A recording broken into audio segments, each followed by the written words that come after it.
Welcome to Fiction Audiobooks. If you enjoy the content, like and subscribing would be greatly appreciated. If you have any recommendations for novels, comment below. Please join my Patreon at https://www.patreon.com/fictionaudiobook. Chapter 196, Chapter 196, Farewell Danmachi. *A/N, final chapters of this volume 16/20. Premies kept on looking at Lin Dong's body as it disappeared into nothing.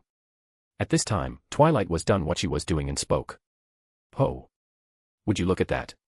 I was only away for few minutes, and you already have bountiful harvest. Premies, I guess." Orberg and Shing Ming approached Premies before Twilight could continue. "Shing Ming, husband, with this all the invaders were dealt with.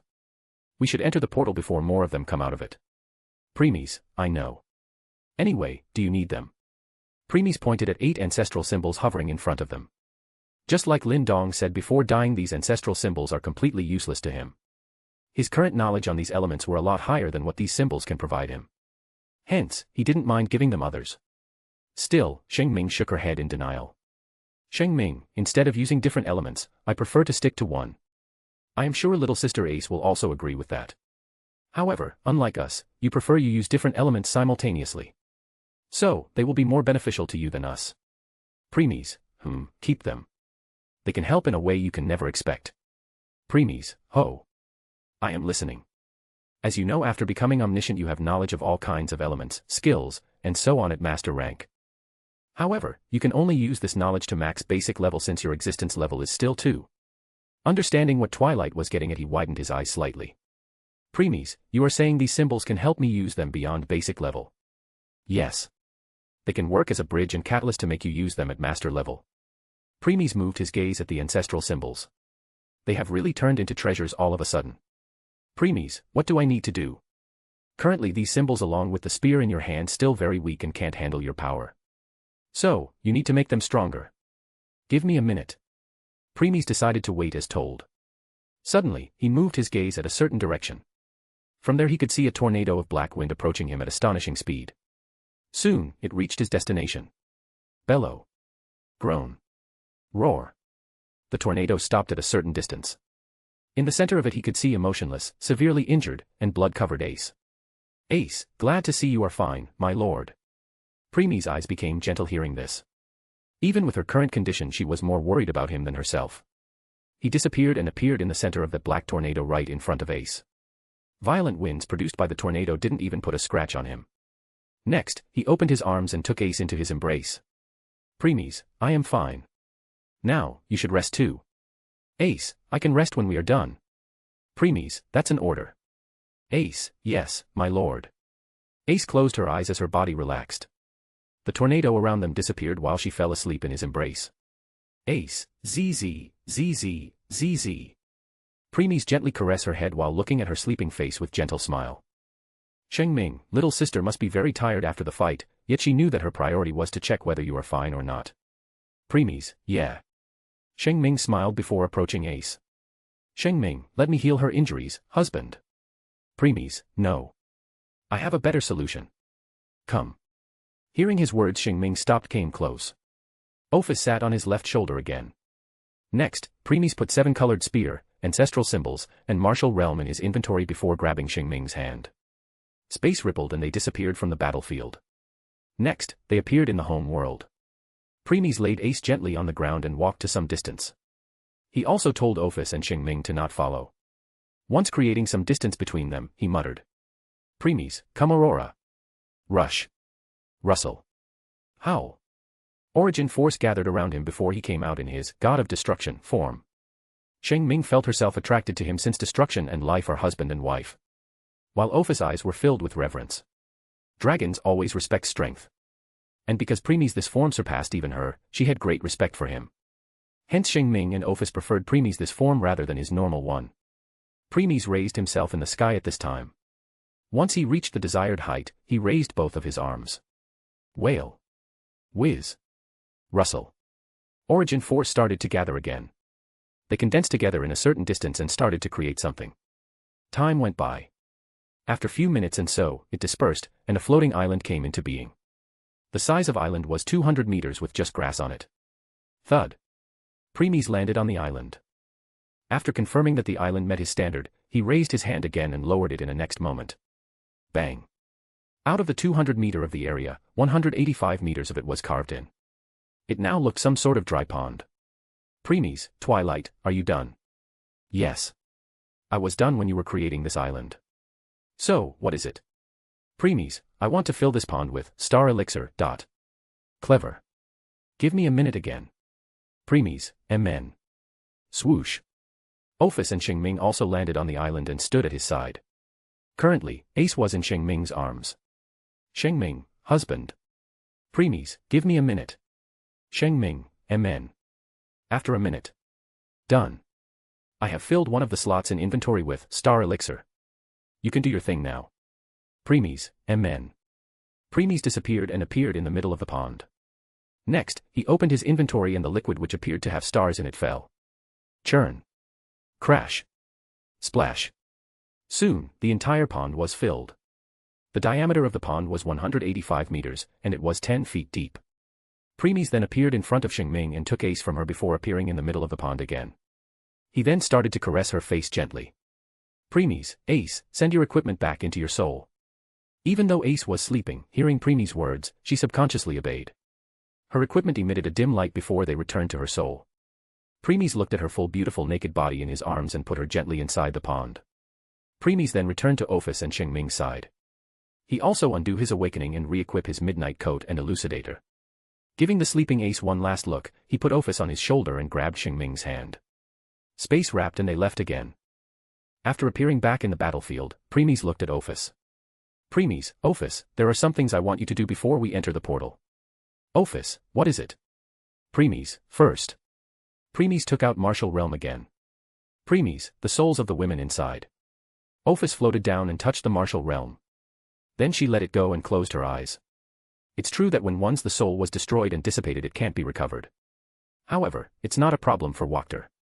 After all, their duty was to keep an eye on the entire group. Hence, they had full control over the river of time of their group. Shine. Shine. Two orbs emitting faint light appeared in front of them. Ophis also opened her eyes at this time. Premies, good. Now for the next thing. Ophis, yes. Premies, I have transferred 3 sets of memories to you. Return to Orario and share the first set of memories with Arenas, Hestia, Hephaestus, Freya, Loki, Takamikazuchi, and Mayak. Since they all have lived for so long and are true gods, I am sure they would have known about, at $$God and how dangerous he or she could be. Ophis, okay. Premies, share the second set of memories with Haruheim and Lily. It will about their magic control training. Ophis, okay. Premies, as for third. Premies stopped here as his expressions became grave. Premies, it's for Cassandra. It's the knowledge that will help her control her seer power. While you are doing this, make sure to seal that power of her. No matter what. Ophis, MN, Ophis also nodded seriously. Premies, that's all, go. Ophis then disappeared. Premies, now then before going to next thing, Twilight. Premies looked at Martial Realm in his hand. Premies, the power surrounding this Martial Realm is Zenith, right? Exactly. Zenith is power of the plane itself. If you have this, then you can contact the very will of the world. That's why I said your harvest is bountiful. Once you will absorb this, then you can contact the wills of every world you will visit in future. That's also why even Ophis and Shing Ming were also astonished seeing this. It's true that will of the world can't do anything to dimensional God. However, just like there's will of the world, there's also the will of the universe, who can destroy dimensional gods like they were nothing. It's also the one who prevent the birth of even 7th dimensional God. Once your mastery in Zenith reached highest level, then you can even contact this very will of the universe. Premies, I will absorb it later. Another question. Go on. Premies, you said my members are dived into 2 forms, half members and permanent members. Is there any option for maids? So, you plan to turn these 2 women into your maids? Premies, I do. Battle maids. That's what it is. Premies, battle maids. Huh. What make them different from my permanent members? Their limit is SSS 1500 per stats and had to face 2 times penalty while gaining Excelia. Everything else is same as your permanent members. Premies, good. You know what to do. Yes. Then the souls of the 2 women enter Martial Realm. Once they merged with their bodies burst into blood mist and 2 orbs were left. These orbs then leave martial realm and entered Preemie's body. Ding. New feature Battle Maids has been unlocked. Ding. You can check that feature under Members tab. Ding. First Battle Maid, Ling Qingzhu. Ding. Second Battle Maid, Ing Huan. Ding. Construction of their bodies are in process. Preemies nodded his head seeing this. Then another prompt appeared. Ding. Pocket World Baptism has been made. Preemies, huh? It's my doing, Preemies. I created this world using 1% of the highly concentrated origin force from your home. This world will evolve 7-colored spear and ancestral symbols. Preemies, is that so? Yes. Anyway, made a permanent contract with them. They should be same as your other equipment means only you could use them, and they will also die if you die. Origin force information is something that even 9th existences don't know about. And this should remain hidden. Otherwise, the result will be devastating. Preemies nodded and took out 7-colored spear and ancestral symbols before making contract with them. Baptism world is not like your home world. Only you can enter it and not physically but mentally. You entered inside with just your consciousness. Preemies, found it. That was fast. Preemies then closed his eyes and opened them in the next second. He looked around, found himself floating in an endless empty space. There's nothing to see here. Just left the spear and symbols here. They will automatically become stronger with time. 7-color spear and 8 ancestral symbols appeared inside with his thought. He then let them float around. Once done, he closed his eyes again and returned to the battlefield. Preemies, how is it? Ophis, done. Ophis appeared on his shoulder. Preemies, I am also done. It's time to leave. I advise you to not return to this world before becoming God. Because when you will return, the battle gods will begin. That time if you weren't God then you won't even be a cannon fodder. Preemies, I know that the current me can't enter that fight without using my awakening. However, I want to prevent that scenario because that power is not something this group can handle. Preemies, Shing Ming, be ready. You are also going to fight this time. Shing Ming, yes, husband. Preemies, Ophis, I want to change the coordinates of this world once we left so that, at $% God won't be able to find it easily next time. Ophis, MN, Preemies, now then. They moved and appeared in front of portal. Before stepping inside, he turned and gave this world one last look. Preemies, farewell, Danmachi. And farewell, Orario. Then he stepped into the portal with Ophis and Shing Ming. Chapter 197, Chapter 197, Run. *A/N, final chapters of this volume 17/20. After walking through the portal, Preemies and others found themselves in a big, long hall. The entire hall was pure white in color and had many pillars standing in an orderly manner supporting the ceiling. The hall was so long that Preemies couldn't even see the end of it even with his elemental sight. The max range of his elemental sight is 50 kilometers, yet he still can't see the end of the hall. However, there was something else that made him frown and raise his guard. That is, it's empty. Exactly, there was not a single person here. Not even in his range. Preemies, what's going on here? Step. Step. Step. Step by step they ventured deeper in the hall. The sound of their footsteps was echoing in the whole hall as they walked deeper. Preemies, Shing Ming, see if you can sense any life force from the deeper part of the hall. Shing Ming nodded and closed her eyes to check. As a goddess of life, she could sense life energy beyond Preemies' range. Preemies, Ophis, look for the source of the portal and destroy it. One more thing, make sure you don't leave any trace of your energy behind. Your existence should remain secret. Ophis, MN, Ophis nodded and left his side. With her speed she went deeper inside to find the core. Now only Preemies and Shing Ming were left. As Shing Ming tried to sense any life, Preemies was guarding her. Time went by. After few minutes and so, Shing Ming opened her eyes. Still, her expressions were not looking that good. Shing Ming, husband, I can't sense any life around 10,000 kilometers. Preemies frowned even more hearing this. Shing Ming, could it be trap? Preemies, I don't think so. We killed all the invaders outside. Even those pseudo-gods that retreated were in truth killed by the Ophis. And Ophis had also confirmed the death of those 2 who were fighting Ace. Hence, they didn't have time to notify or warn others. Shing Ming, what if they used some kind of treasure to warn them? Preemies, not possible. No matter what kind of treasure it is, it can't escape Ophis perception. Shing Ming, yes, that's true. Preemies, is it possible to send the information with the help of system? In normal scenario, but not this time. After all, it was, at $% God who stopped the spacetime of Danmachi world. Since both space and time was stopped by him or her, even systems can't send the message across the portal. They can only send to those who had entered or were present in the world that time. Preemies, I see. Preemies, let's go deeper to check. Shing Ming, MN. They then floated in the air before rushing towards the end of the hall. Swoosh. Swoosh. While they were flying, they neither saw nor sense anything. It's the same scene as before, no difference. Both Preemies and Shing Ming expressions were becoming more and more grave as they ventured deeper inside. If someone or some people were here, then there must be trace of their breath or a trace of their magic, chi, aura, and so on. Yet, they didn't find or sense any such thing. Shing Ming, husband, I am having a very bad feeling about it. Preemies glanced at Shing Ming, whose face was filled with worry, and he can even see a fear that had started to form in them. Preemies, stay close. Shing Ming, MN. She then floated close to him and held his hand to get rid of the fear in her heart. Preemies held her hand tightly because he was also feeling a great danger. Preemies, am I approaching the omen you warned me about? I am afraid so. As we are going deeper, this feeling is increasing. Preemies, to make even Shing Ming, whose strength reached 7th dimensional God, afraid, can't be simple. Status. Name, Shing Ming. Age, hundreds of millions of years. Existence level. Level 10, max.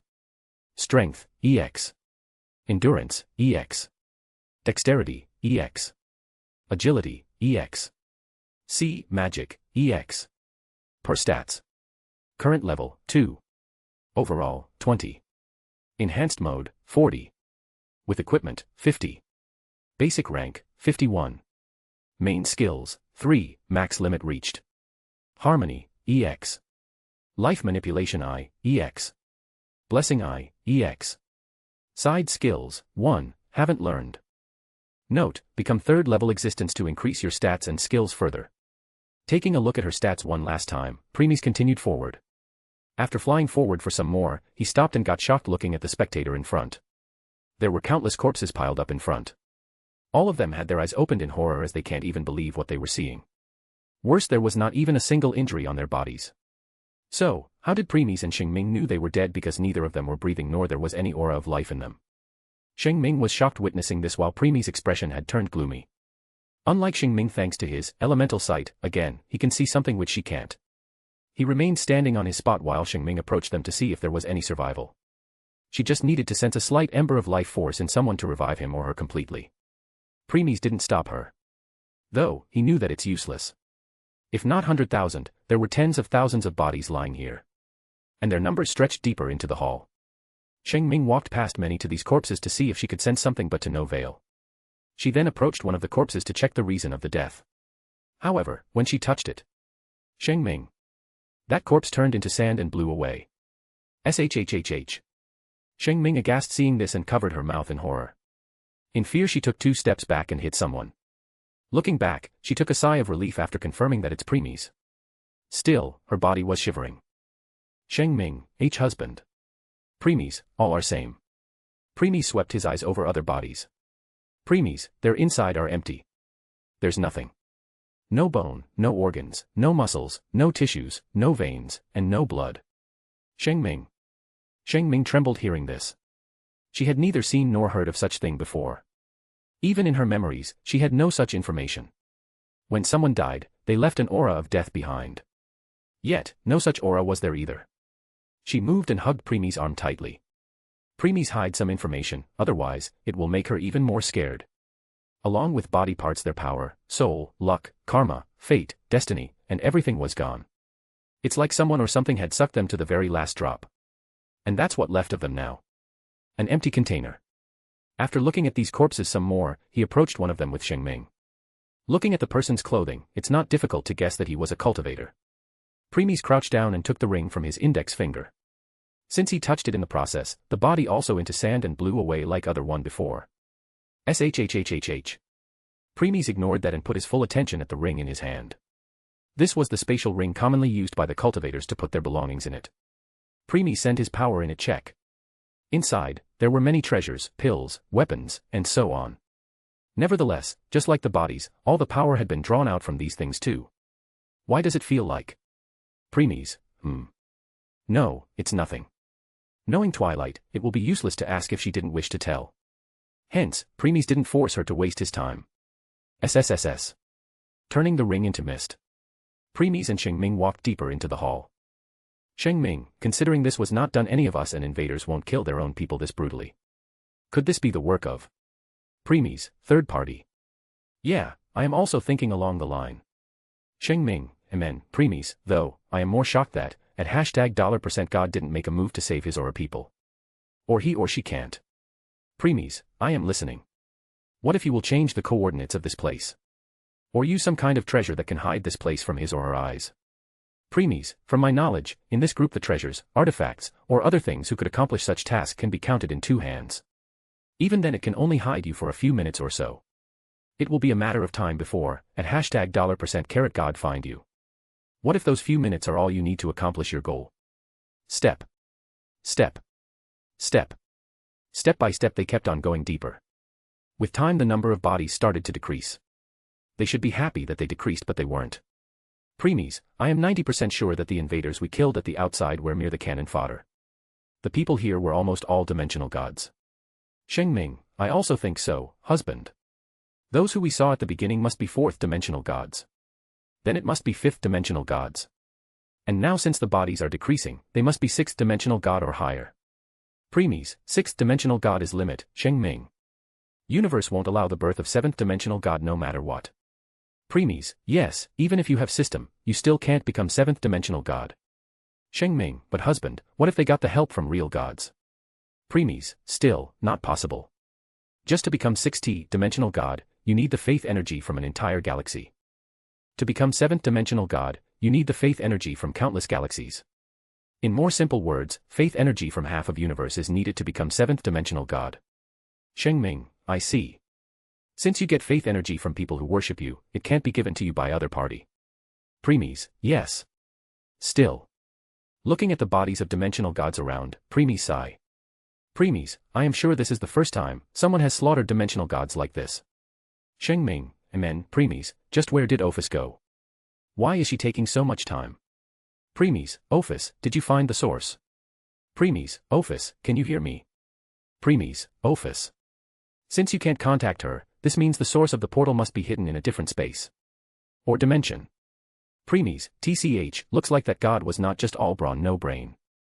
With time stop and so many dimensional gods his or her winning chances were almost 99%. Yet, he or she still put some precautions. Well, without brain he or she won't have become the second, at $% god in the first place. Premies, can't argue with that. By now they could barely saw any bodies in the hall. All were left behind. Premies, so. Shing Ming responded by shaking her head. Shing Ming, I still can't sense any life force. Premies, Premies, even I can't detect or see anyone within my range. Shing Ming, could it be that other party left after killing everyone? Premies, killing everyone? It would rather be eating everyone. Premies, who knows? Maybe. Shing Ming, that would be good. Premies, anyway, I feel like we are reaching the end. Let's check it out. Shing Ming, amen. After walking for some more, they finally reached the end. Here the hall became even bigger. And at the very center, they saw a giant crystal which was emitting a lot of power and light. Shing Ming got surprised noticing this. Shing Ming, so much power in it. Could this crystal be the source of the portal? Premies frowned and shook his head in denial. Premies, it's just a dummy to fool others. Even though it has a lot of power, it's not enough to open the portal in a world where real gods resides. Shing Ming, oh.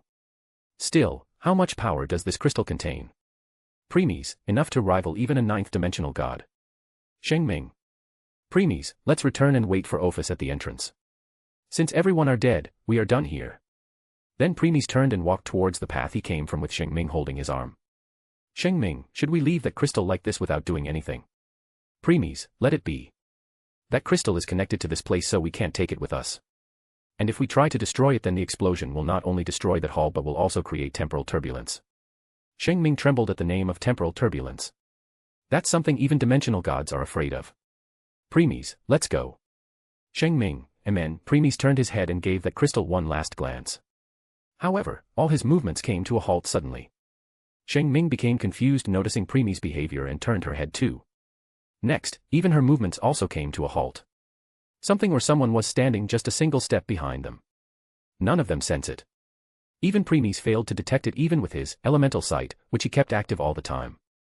Neither party made any move. It's not like Premies didn't wish to, but his body just won't listen.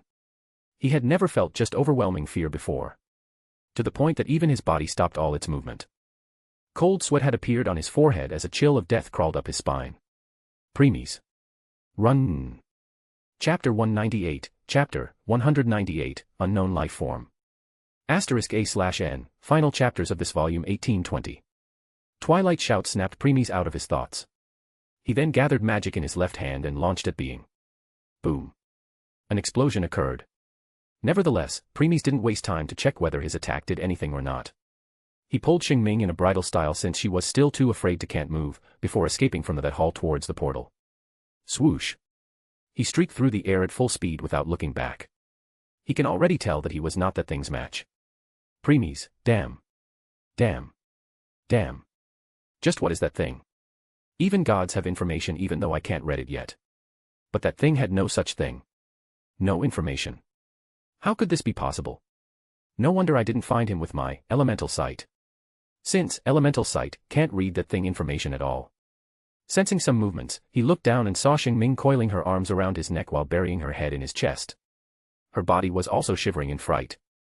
In other times, he would have consoled her, but not this time. He knew that the situation's extremely severe right now. Hence, he just raised his head and kept on flying forward. Premies, since that thing don't have any information, this means I can't use my Silverhorn Trident or any modern magic on him. After all, modern magic overwrites the information of the target through magic sequence. Soon Premies reached the place where he saw the bodies of dimensional gods.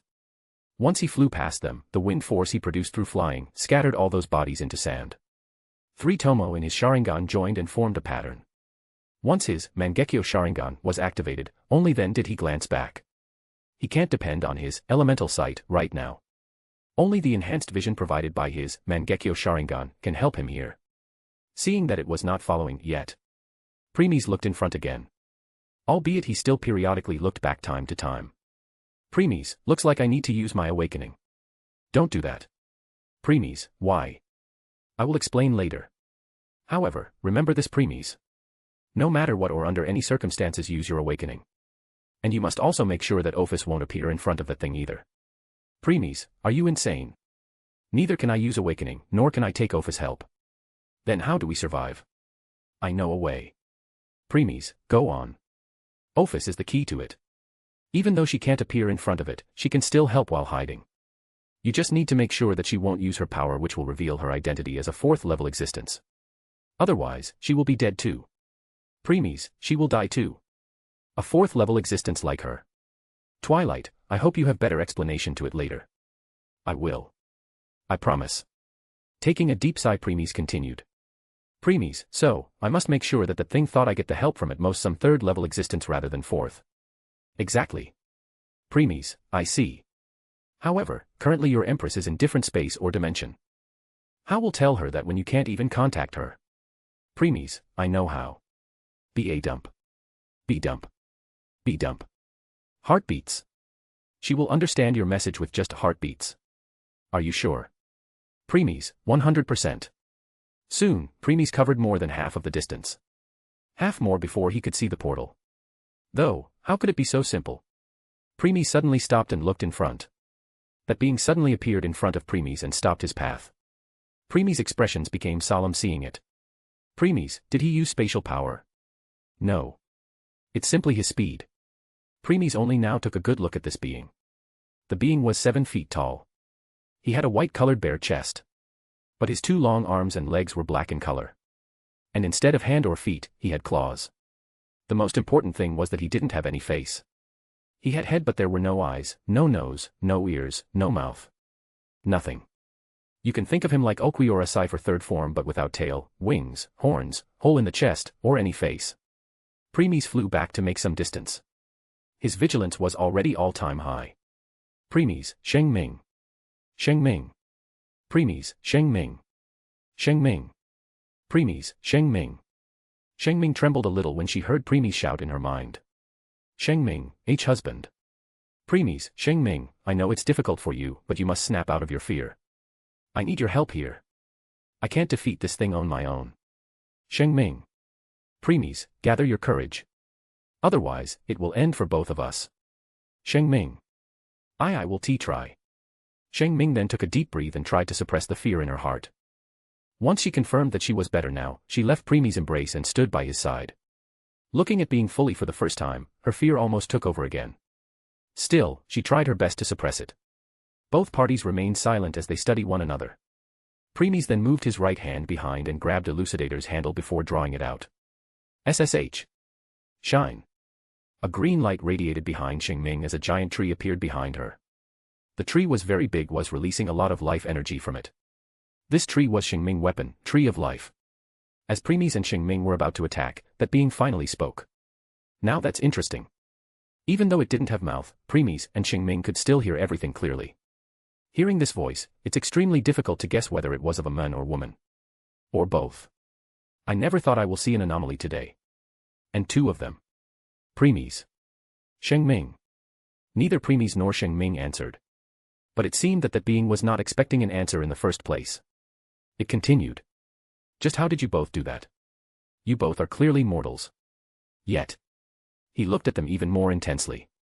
Why one of you possess the strength of 5th-dimensional god while other possess the strength of 7th-dimensional god? Preemies. Shing Ming.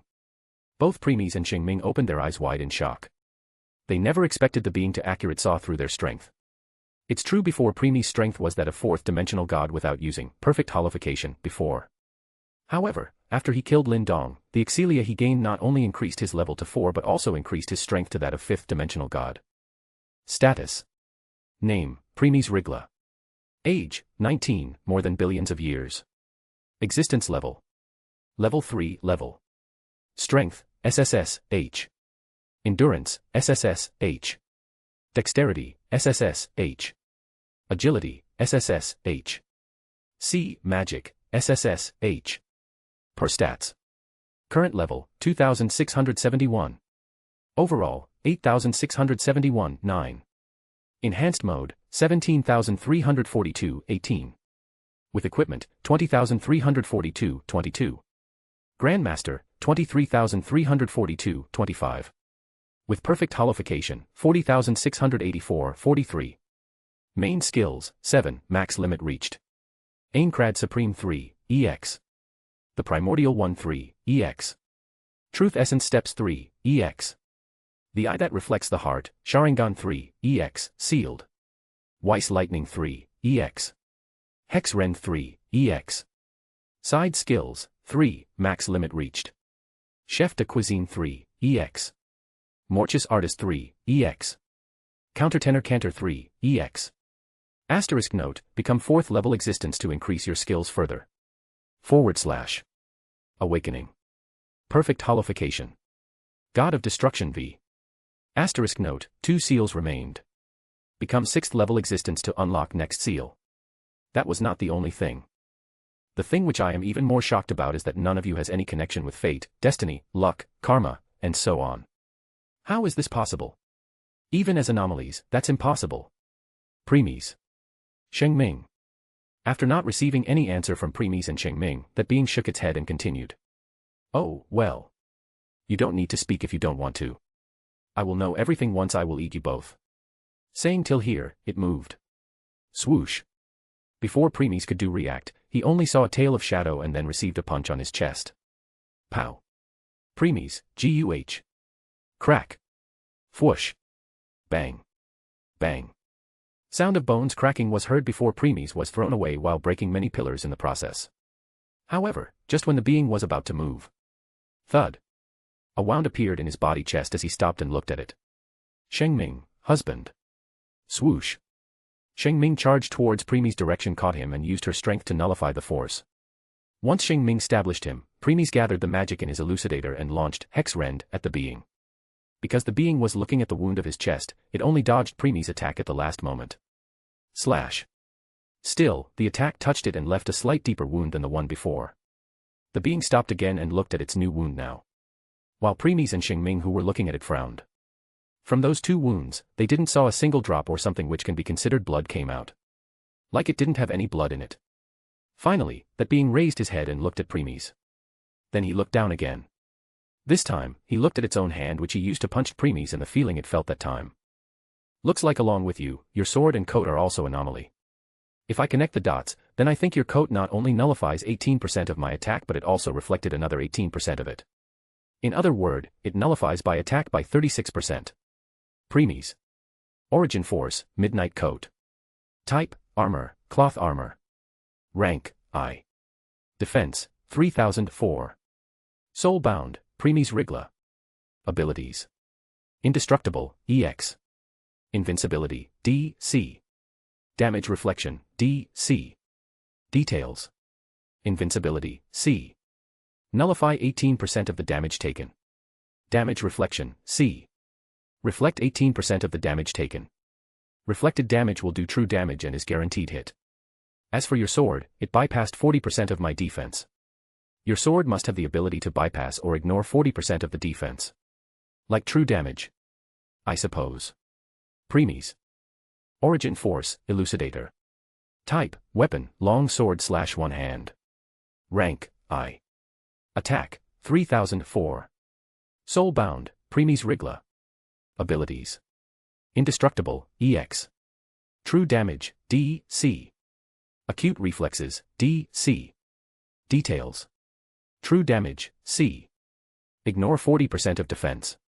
Acute Reflexes, C. Increase your reflexes speed by 40%. Premies, this bastard. He even saw through by Midnight Coat and Elucidator abilities just like that. Interesting. Very interesting. I wonder how much more you will surprise me. Premies, TCH, Premies held his Elucidator tightly. Premies, let's go. Shing Ming, MN. Swoosh.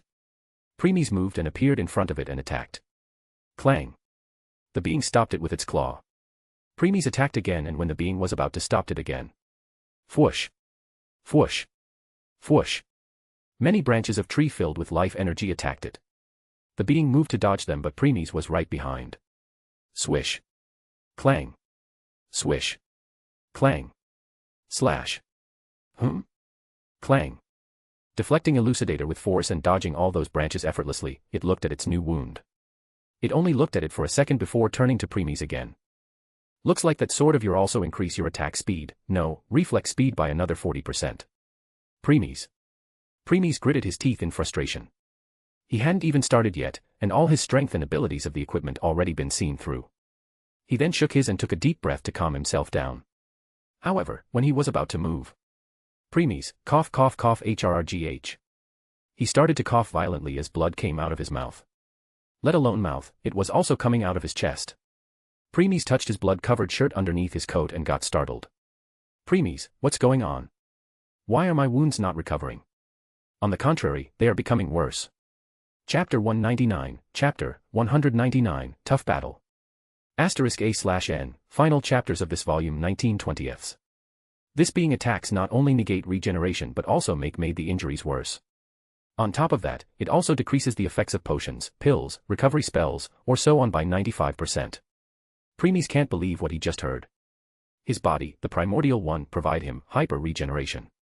But that was nullified now. Shing Ming, husband, your wounds. Let me heal. Premies, no. Save your power. Shing Ming, but. Premies, I am fine. Premies then covered his wounds with his magic. Just because he can't heal them didn't mean that he can't suppress them. Holding his elucidator, he charged at the being again. Swish. Swish. Clang. Boom. This time, they both put a lot more strength into their attacks. This released many shockwaves around. Fwoosh. Fwoosh. Shing Ming also helped by providing support from behind. The tree branches always attack and interrupt the being when it was about to attack. Yet, even with all the support, Premies and Shing Ming failed to get any upper hand. The situation was still stalemate. No. To be more precise, that being was just playing with them. While fighting they had covered many distance by now. It appears that even your eyes are special. Otherwise, it was not possible for you to see the movements of my claws all this time. Premies didn't answer but he won't deny that. Premies, good thing, I unlocked my Mangekyo Sharingan. And even better that I choose Tsukuyomi. Tsukuyomi attacked the spirit and mind of another person.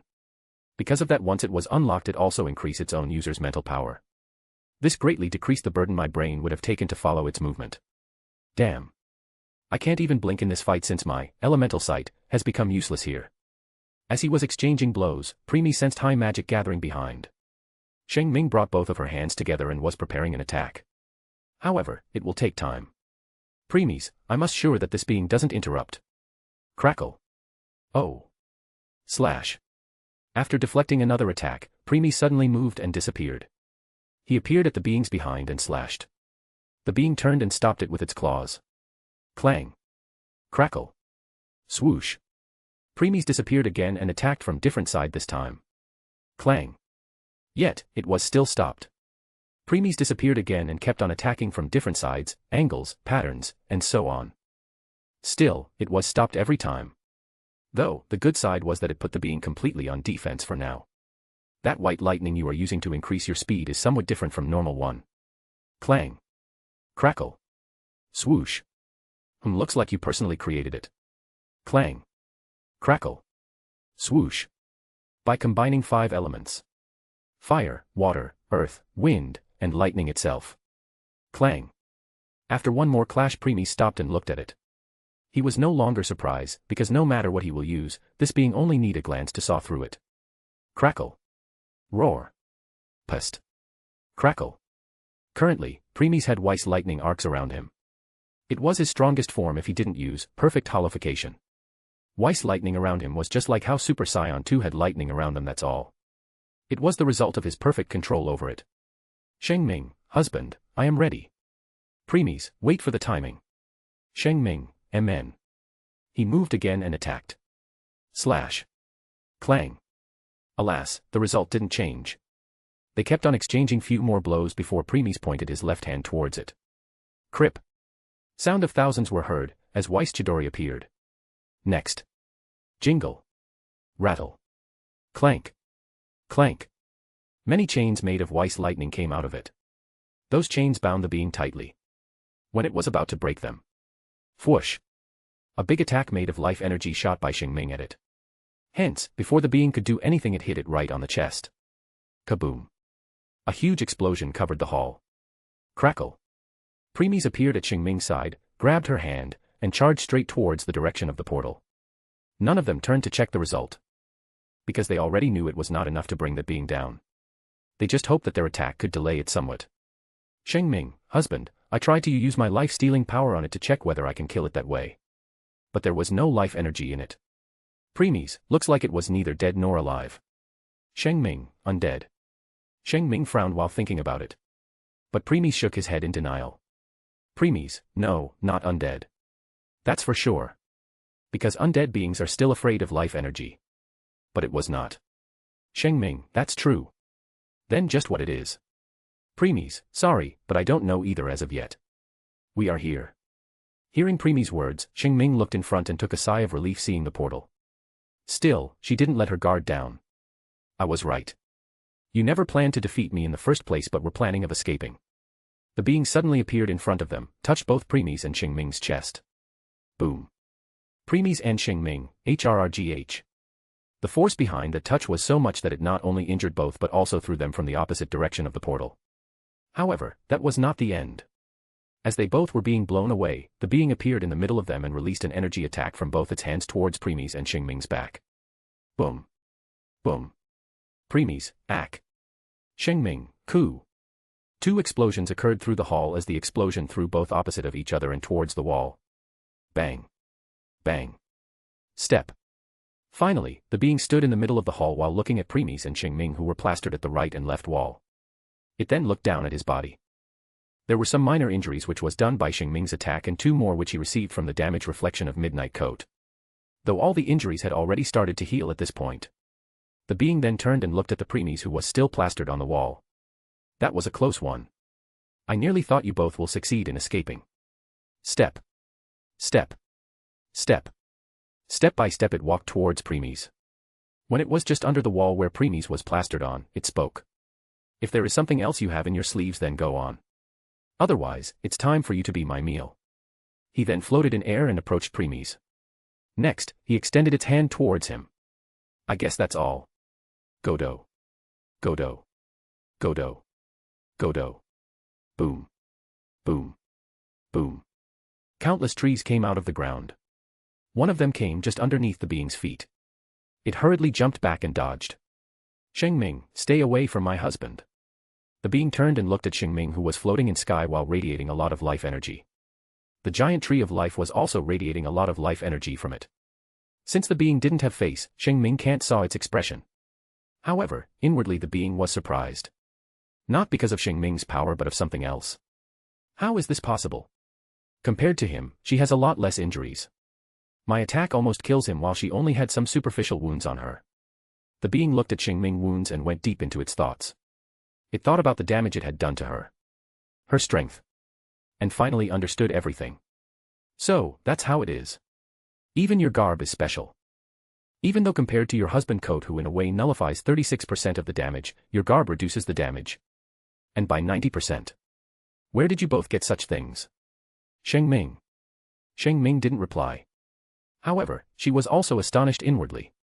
Just by looking at her injuries, the being accurately guessed the abilities of her garb. Even to the point that it reduced 90% of the damage. I will take your silence as yes. Shing Ming still didn't reply and just waved her hand. Countless trees which had risen from the ground extended their branches and joined together. Now you can no longer say the ceilings but just the branches as far your eyes go. Once done, new branches grew from those branches and they were pointed downwards. Life energy coated all of them and increased their power further. Next, they shot downwards. Whoosh. Whoosh. Whoosh. Whoosh. Boom. Boom. Boom. Once they touched the ground, the sound akin to explosion could be heard. Nevertheless, Shing Ming's target kept on dodging those attacks with its superior speed. Shing Ming's brows tightened as she saw this. She then orders the trees to attack too. Hearing her orders, trees released and extend long branches from their barks. Swoosh. Swoosh. Swoosh. Ho. The being got surprised a little but still successfully dodged all of them. With time, the speed of the trees kept on increasing. The being put its full focus on dodging it. Then it found a pattern that it would take. After dodging for some more, it finally followed that pattern, appeared in front of Shing Ming. Raising its claws, it attacked her. However, Shing Ming was already prepared for it. Pointing both her hands forward, she released a huge blast of life energy at it. Whoosh. Boom. After taking the attack at point-blank range, the being was thrown away. At this movement, the branches that came out of the bark of trees grabbed it tightly on the place. And then the branches from the ceilings shot at it. Boom. Boom. Boom. The being didn't have get any time and all those attacks fell on it. That was Shing Ming's plan all along. She on purpose let the being saw that pattern so that it will take it and will receive her attack at point-blank range. To make sure it didn't saw through it, she kept on ordering trees to attack in a different way time to time. As a result, instead of thinking of it as a trap, it focused more on dodging and finding a way to counter. The sound of explosions kept on going for some time before stopping. Shing Ming kept on looking at the place where the being was buried while also preparing to attack if she saw even a slight movement. Even after some time, she didn't notice any movement.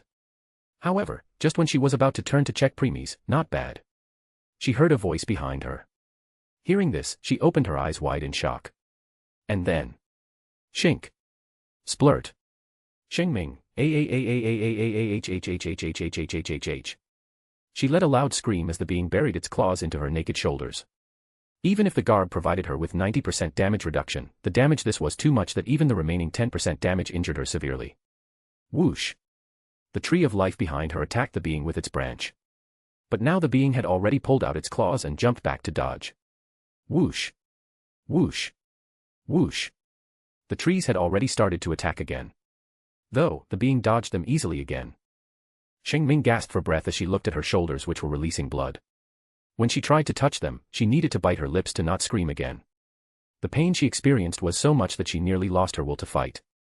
That's because along with how the being attacks could negate regeneration and other things, they also increase the pain one received by 1000%. Such pain could almost break anyone's will to continue fighting. And just like what happened with premies, instead of healing, her wounds were becoming worse with time. She tried to use her life energy to heal them, but they were recovering extremely slowly. On the contrary, she had to expend a lot of her magic in it. She then also decided to suppress them instead of healing before looking in front. The being was still dodging everything easily. Many wounds that had appeared on it after receiving Shing Ming attack had almost all healed by now. Shing Ming took a deep breath and closed her eyes. Then one by one streak of green light started to emit from her body. The huge tree of life simultaneously shot out a humongous vitality. All the leaves on it lit up, turning the whole space into a turquoise-green world. Finally, she opened her eyes. Her emerald green eyes that were now radiating brightly. Chapter 200, Last Stand. *A/N, final chapters of this volume 2020. The trees who were attacking and the being who was dodging both stopped altogether. Shing Ming spread her hands and her power combined with Tree of Life and spread all around. Shine. Soon the light died down. Now the entire hall is covered with vegetation. Grass, plants, flowers, trees could be seen everywhere. The area it covered was so large that one can't see the end of this vegetation. And Shing Ming was in the middle of all of it. Looks like you still have some surprise hidden in store for me. The being looked at everything around before nodding its head. A domain. Huh. Good. I just can't wait to see what more you have. Shing Ming raised both her hands. Godo. Godo. Godo. Godo. Ground started to shake as one by one trees around brought out their roots. Then these roots joined and took the shape of a foot. The foot slammed hard on the ground as the entire tree came out. Next, these trees started to take a shape. Branches joined together on both sides and made to arms while all the roots joined and became 2 legs. Hence, all these trees turned into trents. However, that's not all.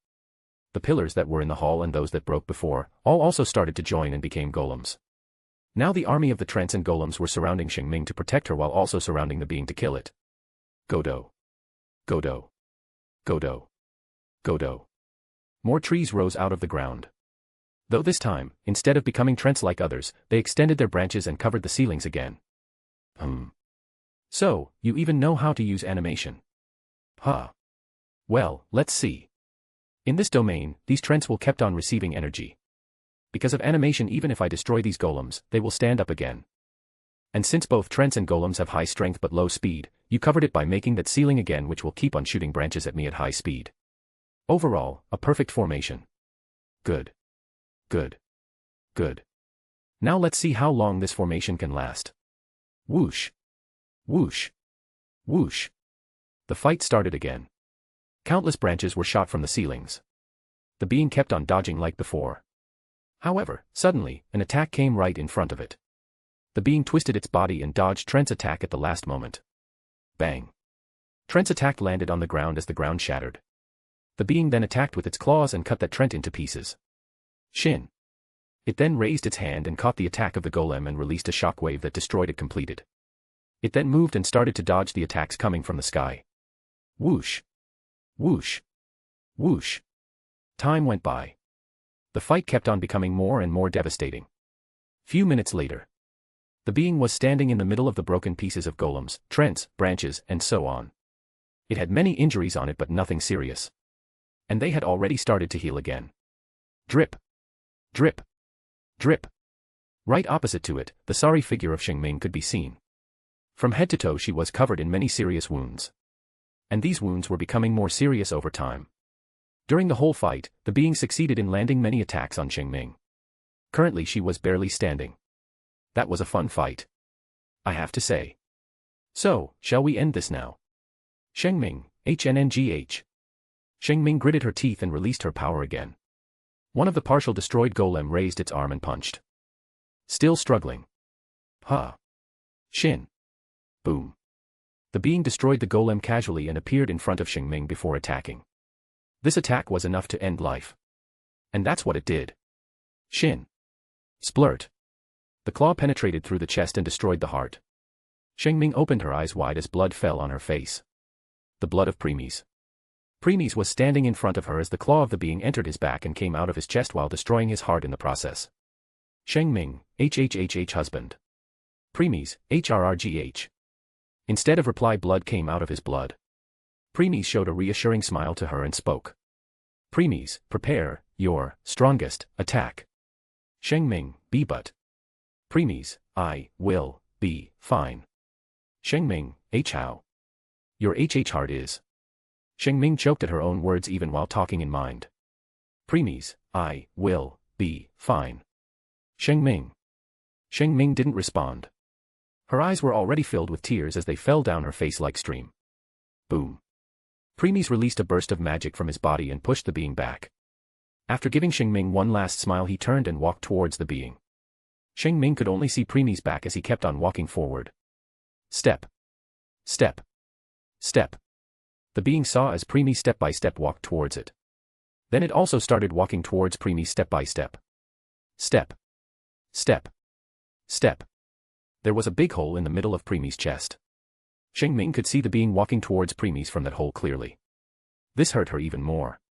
Preemy's heart was already destroyed, this will be his last stand. Preemy's, let's end this. Step. Step. Step. Step. Sure. Show me what's more you got. Step. Step. Step. Step. Preemy's, I will. Step. Step. Both stopped at the distance of 2 meters from each other. Preemy's then raised his left hand in front of his face. Light and darkness was coming out between the gap of his fingers before he slid them down his neck. Power was released as it completely engulfed Preemy's. Preemy's, groan. The being got stunned for the first time while Shing Ming froze when she heard this cruel unreal voice that came from the hell as Preemy's growled. Power that was engulfing Preemy's disappeared as he appeared wearing a mask that covered his entire face down to his neck. The only this it didn't cover is his dark black hairs. The mask was pure white in color with 2 dark black strips that were coming from top and past the eyes area. The eyes inside were blood red in color and between the eyes area right above nose there was a black cross. On the forehead of the mask there is a symbol of 3 tomos. *A/N, perfect holification mask. Not only his power rose from 5th dimensional god to 7th dimensional god. He was now using the power of chaos. So, this is your full power. Can't say I feel disappointed. This is great. Boom. The being also released its power as it clashed with Preemy's power. Come. Let's enjoy. Preemy's, yeah. Swoosh. Swoosh. Then both charged at each other. Clang. Boom. Just a single clash, a big showcase was released. The power behind the shockwave even pushed Shing Ming back. As she grabbed one of the intact pillars to stop herself. Swish. Swoosh. Swish. Swoosh. Clang. Boom. She looked at the destruction caused by their fights with pale face. Even though she had seen Preemy's awakening form, this was still the first time she saw his perfect holification form. Both Preemy's and the being were so fast that she can't even saw their shadows as they fought from one place to another. In the end, she let go of these thoughts and concentrate on what Preemy's told her too. She didn't have much strength left. Hence, she decided to gather all of her remaining power along with the one still present in her golems and trents for a final attack. Clang. Boom. Another explosion occurred. Both Preemy's and the being looked at each other and moved back before charging again. Clang. Boom. Ha ha ha. It's been a long time since I had so much fun. Preemy's, is that so? Clang. Pushing the being back, Preemy's gathered the power of chaos in his elucidator and released it in the shape of crescent moon from the tip of it. Preemy's, chaos rend. The being also gathered its power and released it from its hand. Whoosh. Whoosh. Boom. Preemy's charged at the explosion without a second thought and appeared in front of the being. It caught the being off guard and Preemy's attacked. Slash. For the first time, a serious wound appeared on the being's body. As it moved back and made some distance. I forgot that chaos also provides its wielder true damage. Need to keep that in mind from now on. Preemy's, chaos rend. Preemy's had no intentions of listening his words as he released chaos rend at it. The being disappeared and dodged it. Swoosh. Preemy's rushed at a certain place and attacked. Clang. Boom. The being stopped Preemy's attack and attacked with his own. This time it was Preemy's who disappeared and dodged it. The being was surprised slightly when Preemy's dodged it, but still it continued with next attack towards its right. That's where Preemy's appeared and attack. Clang. Boom. After deflecting it, Preemy's attacked again. The being disappeared this time. Preemy's turned and attacked behind and deflected the being claws. Clang. Boom. This kept of going for some time. In between, more wounds appeared on not only Preemy's but also the being's body. Clang. Preemy's, huff, huff, huff, huff. Preemy's was already reaching his limit. Since his heart was destroyed, he could already feel his life fading away. On top of that, along with old wounds, his new wounds were also becoming more severe. Preemy's, coo. Holding Elucidator with both of its hand, he released another Chaos Rend at the being. But this time, its power was lower. To the point. Pat. The being casually slapped it away. The being stopped from a certain distance away from Preemy's and was looking at him. It's over for you. Preemy's, and not yet. Shine. A green shone at a far distance. Both preemies and the being turned towards it. Their Shing Ming was raising both her hands in sky. In the sky, right above her, there was giant spear made of life energy. The power of that spear was so much that even the being felt some danger from it. So, that was your plan. Shing Ming opened her closed eyes and spoke. Shing Ming, go. The spear penetrated the air with an astounding speed and appeared in front of the being in an instant. The being moved its body to dodge it but failed. Why? Because all of a sudden, the space around it locked it at its place. It turned and looked at Preemies, who was for sure responsible for it. However, when he saw Preemies, it got even more shocked. Preemies was pointed his left hand at it. Light and darkness gathered together and formed a sphere. In between the sphere there was a red ripple. Now the being was feeling an extreme danger from. Preemies, why you let your G-guard down? Preemies, chaotic Zero. Vroom. Thrust. Both the spear and beam hit the being at the same time. They both then dragged it very far away and exploded. Kaboom. A giant explosion rose which engulfed 80% of this long hall. Preemies kept on looking at the explosion before his perfect holification mask shattered. Shatter. This was the proof that he had hit his limit. All strength left Preemies' body as he fell. Whistle. Thud. Shing Ming, husband. Shing Ming hurriedly ran to Preemies' side. Seeing his condition, tears kept on falling from her eyes. She pointed both her hands at Preemies to use her life energy to relieve some of his pain. But no matter how much she tried, not a single wisp of the energy came out. Her magic reserve was completely empty. As a result, even her enhanced mode came undue. She was currently just a mere fourth-dimensional god with her pure stats and without her magic. Shing Ming, sob why? Why? Why? Sob why is my magic taking so long to recover? Sob why? Drip. Drip. Her face was already covered in tears, as they fell on Preemies' face. Preemies, S. Sheng. M. Ming. Sheng Ming, husband. Preemies, we need to go to that, see crystal, Ru.M. Sheng Ming, crystal room. Sheng Ming hurriedly turned her head, looked at the room which was not that far. Since the being don't want them to escape, it threw them opposite of it. Even when fighting it made sure that they won't drag the fight towards the direction of the portal. Sheng Ming, if the power in that crystal can rival a ninth-dimensional god, it can help us recover our magic. Sheng Ming then hurriedly picked Preemies. Putting one of his arms over her neck, she put her one hand on his waist, and she walked towards the crystal room while dragging him. Sheng Ming, hang in there just a little longer, husband. Once I will recover my magic from that crystal, I am sure I will be able to heal you and rebuild your heart. So, please don't give up. Step. Step. Step. Only the sound of Shing Ming's steps was heard as she continued walking. However, along with Preemies, even her condition was becoming worse. Since she didn't have any magic, she can't suppress her wounds anymore. As a result, her wounds were also becoming worse and were releasing blood non-stop just like Preemies. A trail of blood was formed behind them. Sheng Ming, just a little more, husband.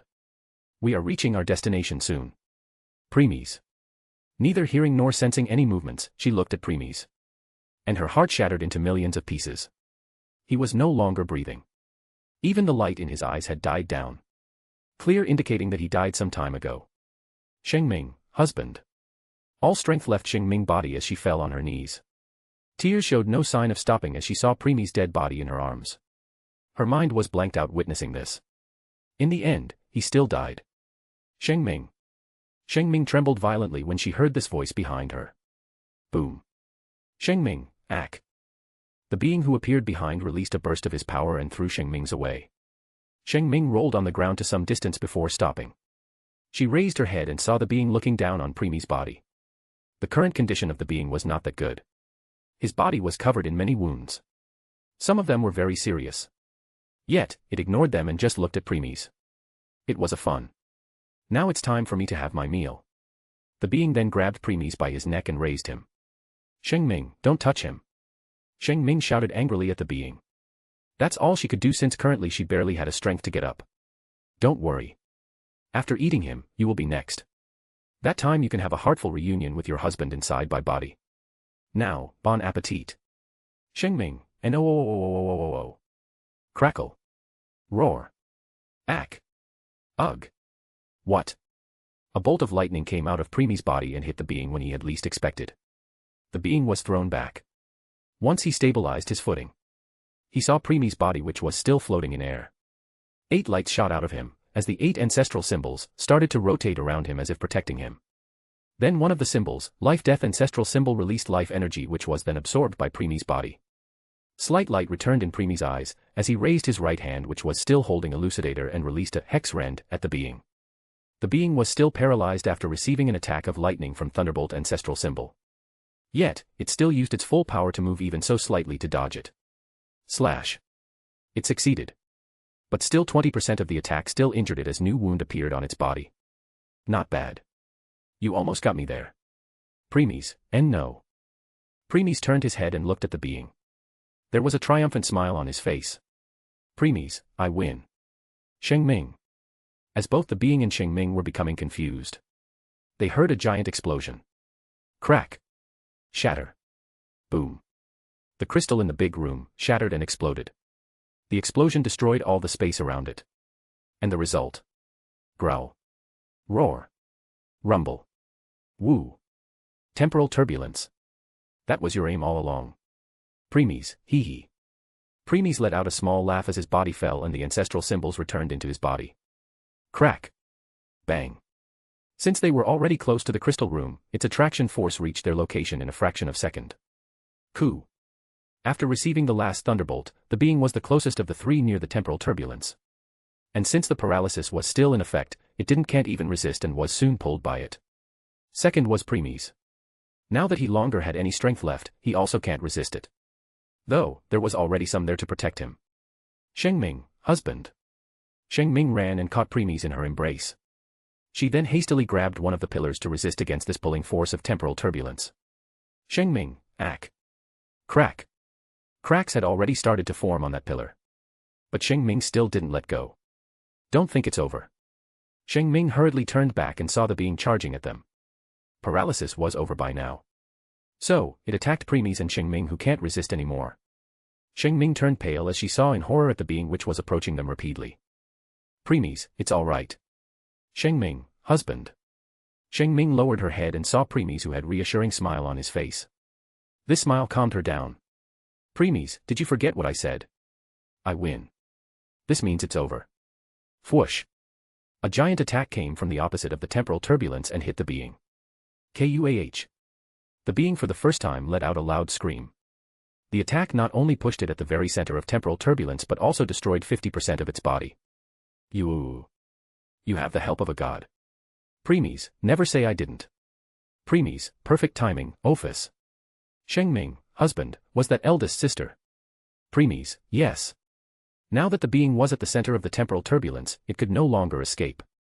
As its body started to disintegrate, it became silently started to think where it went wrong. It thought about everything that transpired till now. Suddenly realization struck it, and it started laughing loudly. Ha ha ha ha ha ha ha ha ha ha ha ha ha. You are really something. Even as he was dying, he was looking at Preemies, who was in Shing Ming's embrace. Now that I think about it, everything makes sense. This was your plan all along. And if I am not wrong, you made this plan the moment you saw me for the very first time. Preemies, first, you made me think you want to escape. That's why you rushed towards the direction of portal. Knowing fully well that I won't let you. And then when your wife attacked me with that blast, you grabbed her, rushed at the portal again. Since I stopped you again, this time when you both were just about to escape, it made me think that instead of fighting you really want to escape. Preemies. Because of that, I threw you both at the opposite direction of the portal. That's what you wanted in the first place. Next, when your wife was fighting against me with her full strength on her own. Instead of resting, you were hiding some of your life force and some power in one of those symbols. You also put an order that when your life will fade away and I will touch you, one of that symbols will attack at that movement. And since I thought you died, I didn't put any guard and was caught off guard. Preemies, next, when you confronted me with that power of chaos. I thought it was your last struggle and didn't give it much thought that you were hiding something. On top of that, while fighting you were dragging the fight towards the portal again. This further confirmed my theory that you want to escape, which result in me pushing you away from the portal and towards the crystal more. Preemies, when you told your wife that the crystal you need to go to the crystal room, the first thing which will come in one's mind and that you want to use the power of the crystal to recover your magic. And since I also thought that you want to recover your magic from the crystal, I threw you both away from it and himself stayed close to it. Next, when you recovered some of your life force with that symbol, you attacked me with that magic slash again. You were 100% sure that I will some dodge it even when I will be paralyzed by that lightning. And I was never your target. Your target was that crystal all along. Premies, in normal scenario, such strong crystal can't be destroyed this easily. However, the 40% ignore defense provided by your sword was enough to put a crack on it. A single crack was all it needs for the abundance of power in it to be burst out of it. That thunderbolt had pushed me even closer to it. Hence, I became the first person who got pulled by it before I could even prepare myself. Premies, however, that was not the end. You also knew I will try my last attempt to drag you with me, that's why you already planned a real god help you if the need arises. Premies. Premies, this bastard saw through all my schemes already. It's true that I made this scheme at our first meeting, but I only planned on using it at worst scenario. However, when Twilight told me that I can't use my awakening or ask for Opha's help, I have no choice but to go with this one. Shing Ming, to think husband made so many plans when he saw this being for the first time. Seeing the result just at the beginning with 100% accuracy. Amazing. Still, what I don't understand is if you have a help of a real god, then why did you wait this long? You could have asked his or her before. Premies didn't answer that. Premies, even if you saw through my schemes, it's already too late. I know. To be played by a mortal. Ha ha ha ha ha ha ha ha ha ha ha ha. It's truly hilarious. Ha ha ha ha ha ha ha ha ha. Premies, still, I hope you can entertain me again, in our next meeting. Premies, next meeting. Hee hee. Even though you are strong, I can tell you are not a real god. Hence, you will die in this temporal turbulence without leaving anything behind. I can't deny that. However, since you entertained me so much, let me tell you a secret as a reward. Premies, this body is just one of my countless avatars. Hence, this is not the end, but the beginning. Premies, what? Shing Ming, how could this be? Premies, damn.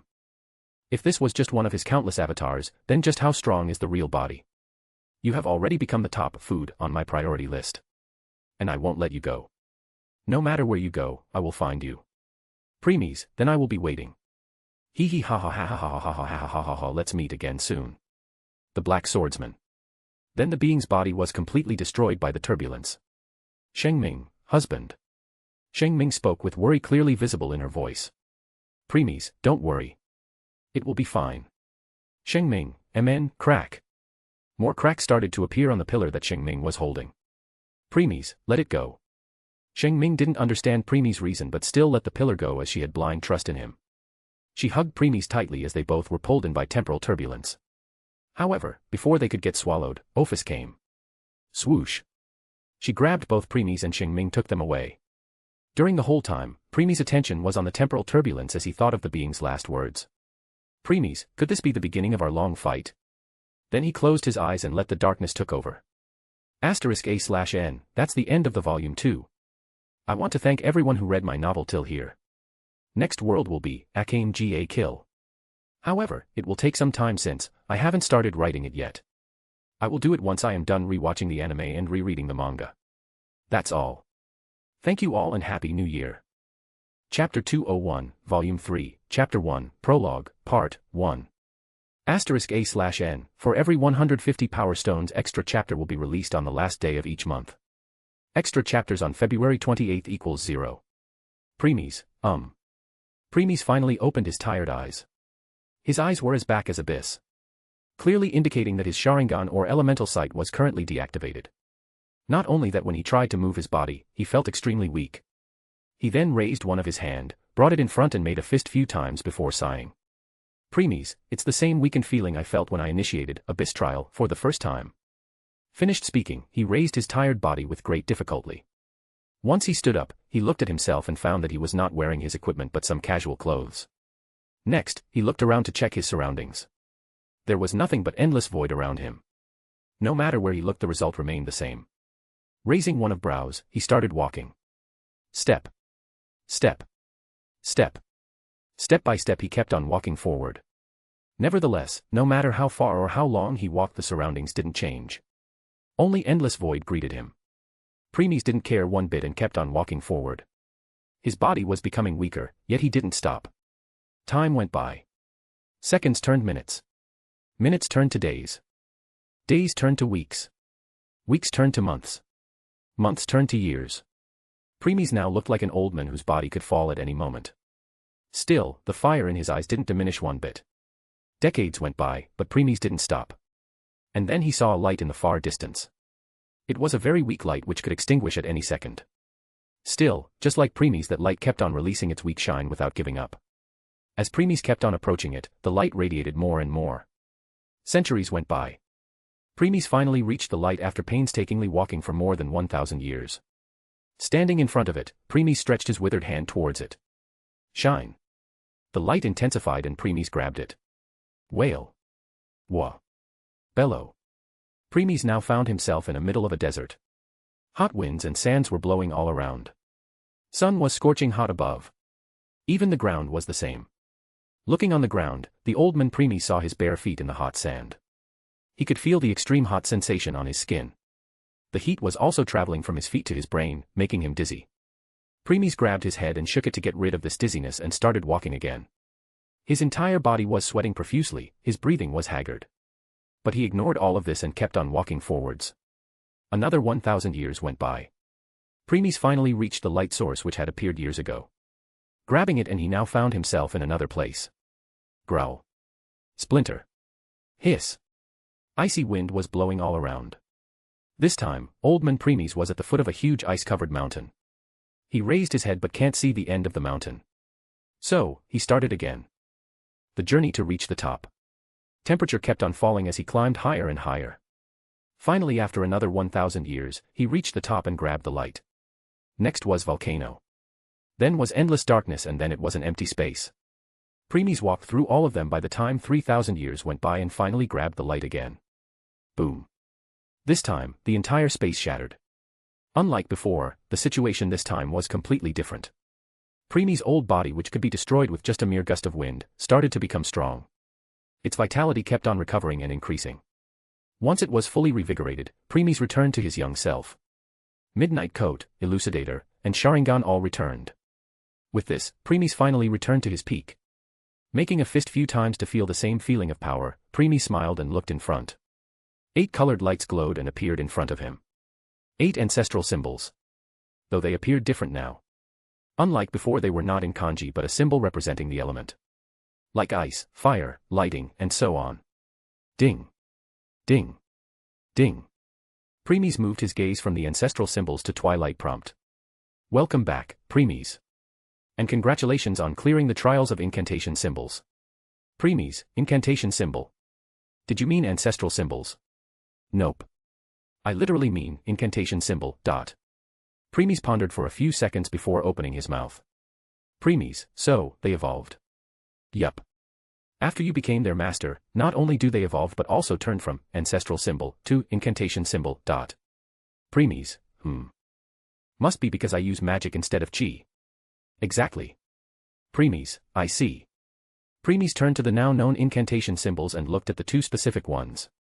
Thunderbolt and life-death symbol. Premies, instead of going through 8 trials, I went through 6 of them. I didn't go through Thunderbolt and life-death symbols trials. And Thunderbolt symbol seems stronger than other 7. That's because Thunderbolt symbol merged with your Weiss Lightning skill and become Weiss Lightning incantation symbol. That's why Thunderbolt trial was no longer needed. Premies, oh. As for the life-death trial, after what you went through before coming to Danmachi world, that trial was also no longer needed. Premies, I see. Thinking about that for a few seconds, Premies waved his hand. All incantation symbols entered him after hearing his call. Premies remained silent for some time before putting the thought at the back of his mind. Shaking his head, he spoke. Premies, anyway, Twilight. What was that thing? Chapter 202, Volume 3, Chapter 2, Prologue, Part 2. *A/N, for every 150 Power Stones extra chapter will be released on the last day of each month. Extra chapters on February 28 equals 0. The Cosmic Egg, also known World Egg, was a pre-existential primordial object or being that was shaped like an egg and existed even before the universe, multiverse, megaverse, metaverse, and so on. It was a metaphor of potentiality. It was the precreation held within chaos, waiting to become the cosmos. This duality, then, sets up a conflict found throughout world history, the duality of chaos and order, good and evil, light and dark, love and hate. The cosmic egg was said to contain an unborn verse, which took millions or billions of years to develop. The cosmic egg was made up of the purest form of creation and life, enough to where it is believed to contain the essence of origin. No one knew how that egg appeared in void. It just appeared out of nowhere. Of course, it wasn't literally an egg. That was a self-existential being or object that contained all the concepts within itself. It was said egg because it's the closest one can personify these things in human terms. There's also a saying that one egg's lower half transformed and became the earth below, and its upper half transmuted and became the sky above. From the yolk the sun was made, light of day to shine upon everyone. From the white the moon was formed, light of night to gleam above everyone. All the colored brighter bits rose to be the stars of heaven. And the darker crumb changed into clouds and cloudlets in the sky. However, it was just a myth. In truth, after remaining in the void for who knew how long, the egg burst and gave birth to those who stood on top of the food chain. Pre-existential entities. They were the prototypes of concepts that don't even exist yet, such as matter, antimatter, darkness, madness, chaos, oblivion, infinity, and many others. Pre-existential entities were unbound by space and time, transcendent of life and death, and existing beyond the concept of duality of good, evil, light, dark, existence, and non-existence. They were archetypes and abstractions of concepts that pervade within the dimensional framework of all creation as well as existing outside of it within. These beings were powerful, existing as their own walking verse that encompasses all of reality and concepts. Pre-existential entities were powerful beyond all imagination. No matter how many qualitative steps one takes, one can never possibly reach their level of existence even if they spend an eternity trying to. They possessed powers beyond the lower existences, making them seem like children playing in the mud. They could alter and destroy matter at a quantic scale, manipulate their given concepts and laws which govern all of reality and beyond, as well as reform even if they suffered absolute conceptual death. In addition, pre-existential entities were capable of birthing to an entire omniverse as well as erasing them effortlessly. Although all pre-existential entities initially appeared to be separate divinities, it was clear that in some senses, everything and everyone was connected in some way, with one being related to another. For example, pre-existential embodiment of destruction was the evil aspect of pre-existential embodiment of creation, representing everything that creation is not and does not represent. While creation was the benign and positive aspect of destruction, representing all the positive and kind concepts that it did not possess. This was reflected in all pre-existentials down to all things and non-things in creation, down to the smallest and most insignificant atom. This was due to the fact that pre-existentials were not real entities, but archetypes. Because of this, they were forces, concepts that complement each other, with all existing as aspects of each other, and as a result, this ended up reflected in their creations. These pre-existential entities wandered in the void for countless eons until pre-existential embodiment of creation decided to create world, verses, and so on. Some of the pre-existentials agreed, some disagreed. Hence, a war occurred. In the end, pre-existential embodiment of creation came out on top, winning the war. The other decided to work under it not as an enemy but as a respected peer. Hence, it created the world it always wanted.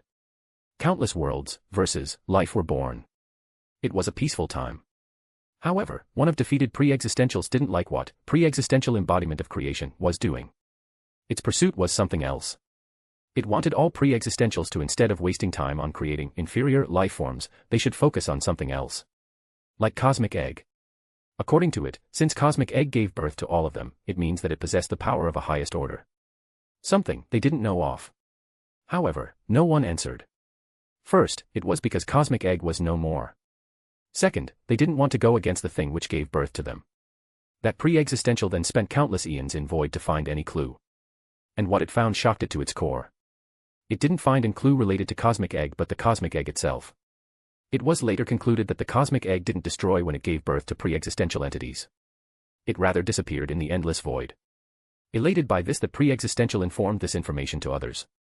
Others were also shocked when they came to know about it. Still, they didn't change their previous decision. Instead of trying to get the power of Cosmic Egg for themselves, they thought it would be better that the Cosmic Egg remained hidden in void for eternity.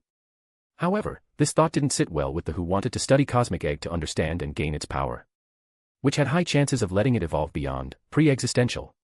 As a result, war broke out again. This war was the most devastating war that ever occurred in the history. As war kept on becoming more and more ferocious, the lives, verses and world, pre-existential embodiment of creation, created were kept on destroying with just the mere residue of pre-existentials clash. Many pre-existentials died in this war. In the end, only 20 pre-existential entities remained. Out of which 8 of them sacrificed themselves and gave birth to 3 groups. Group 1, Group 2, and Group 3. As for remaining 12, they used their everything to make a barrier around the Cosmic Egg before throwing it in the endless void again. The pre-existential who wanted to get its hand on Cosmic Egg was too late to react.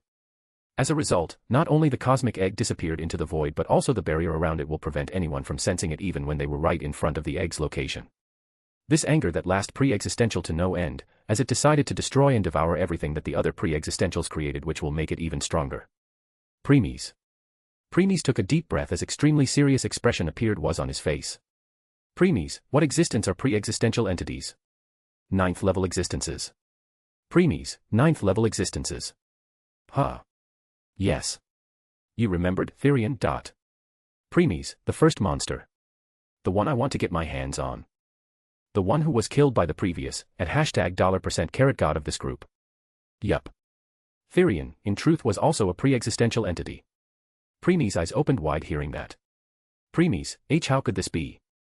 If Therian really was a pre-existential entity, then how could a mere 3rd level existence kill it?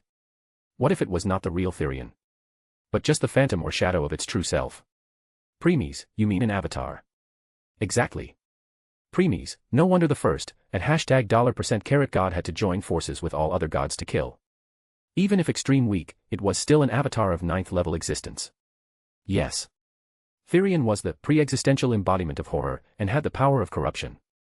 Its residue power after the war absorbed the corruption of this world. Hence, its avatar came into being. Premies, I see. Premies then closed his eyes to think for some times before opening them again. Premies, so, that thing was the avatar of the pre-existential who wanted the power of cosmic egg. Amen. It wants to eat all the creations made by other pre-existentials. However, if it will forcibly try to enter the group, then just its mere presence can destroy the world. Premies, that's why instead of coming itself, it rather sent his avatars to do so. Yes. And the reason I told you not to use your awakening is because in your awakening you use origin force.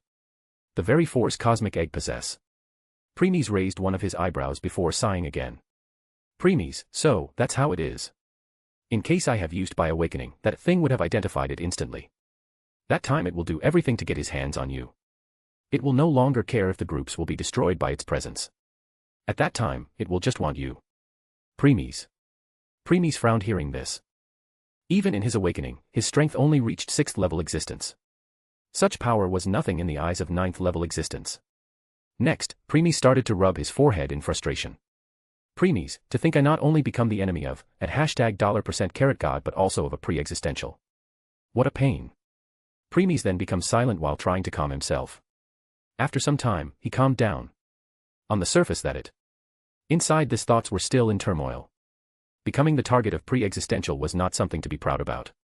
On the contrary, he must take it very seriously. Premies, another question. Why did you stop me from even letting Ophis appear in front of it? What did you mean by she will die?